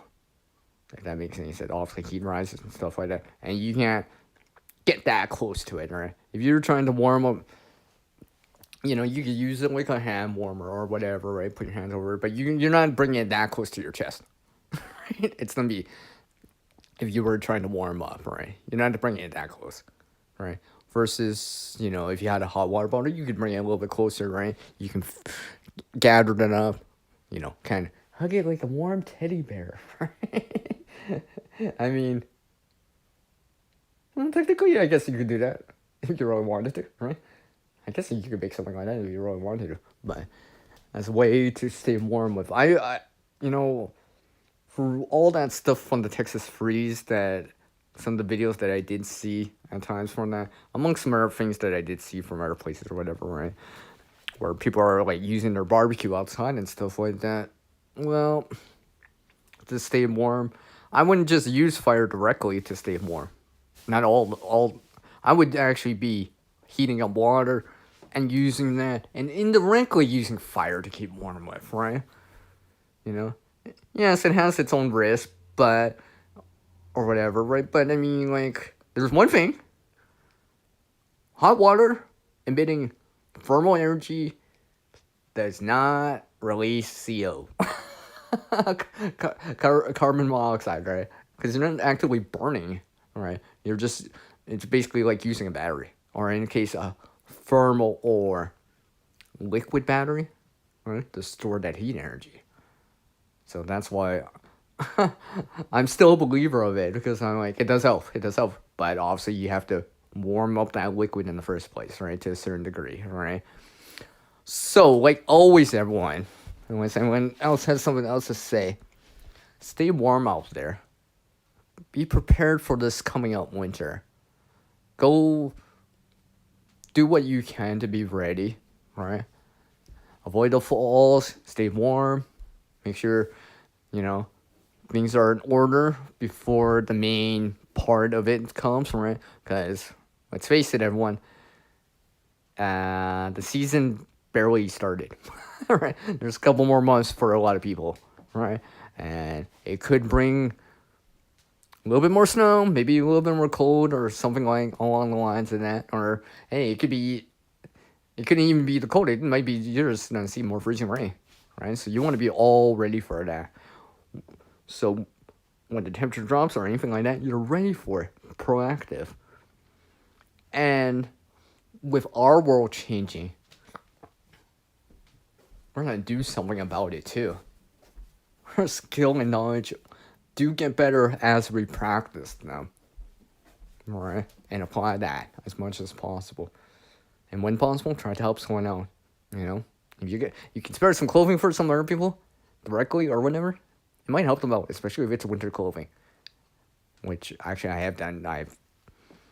Instead of selling it or whatever, I gave it to someone that could use it directly, someone I knew. So, and I try. But I don't have jackets for everyone, unfortunately.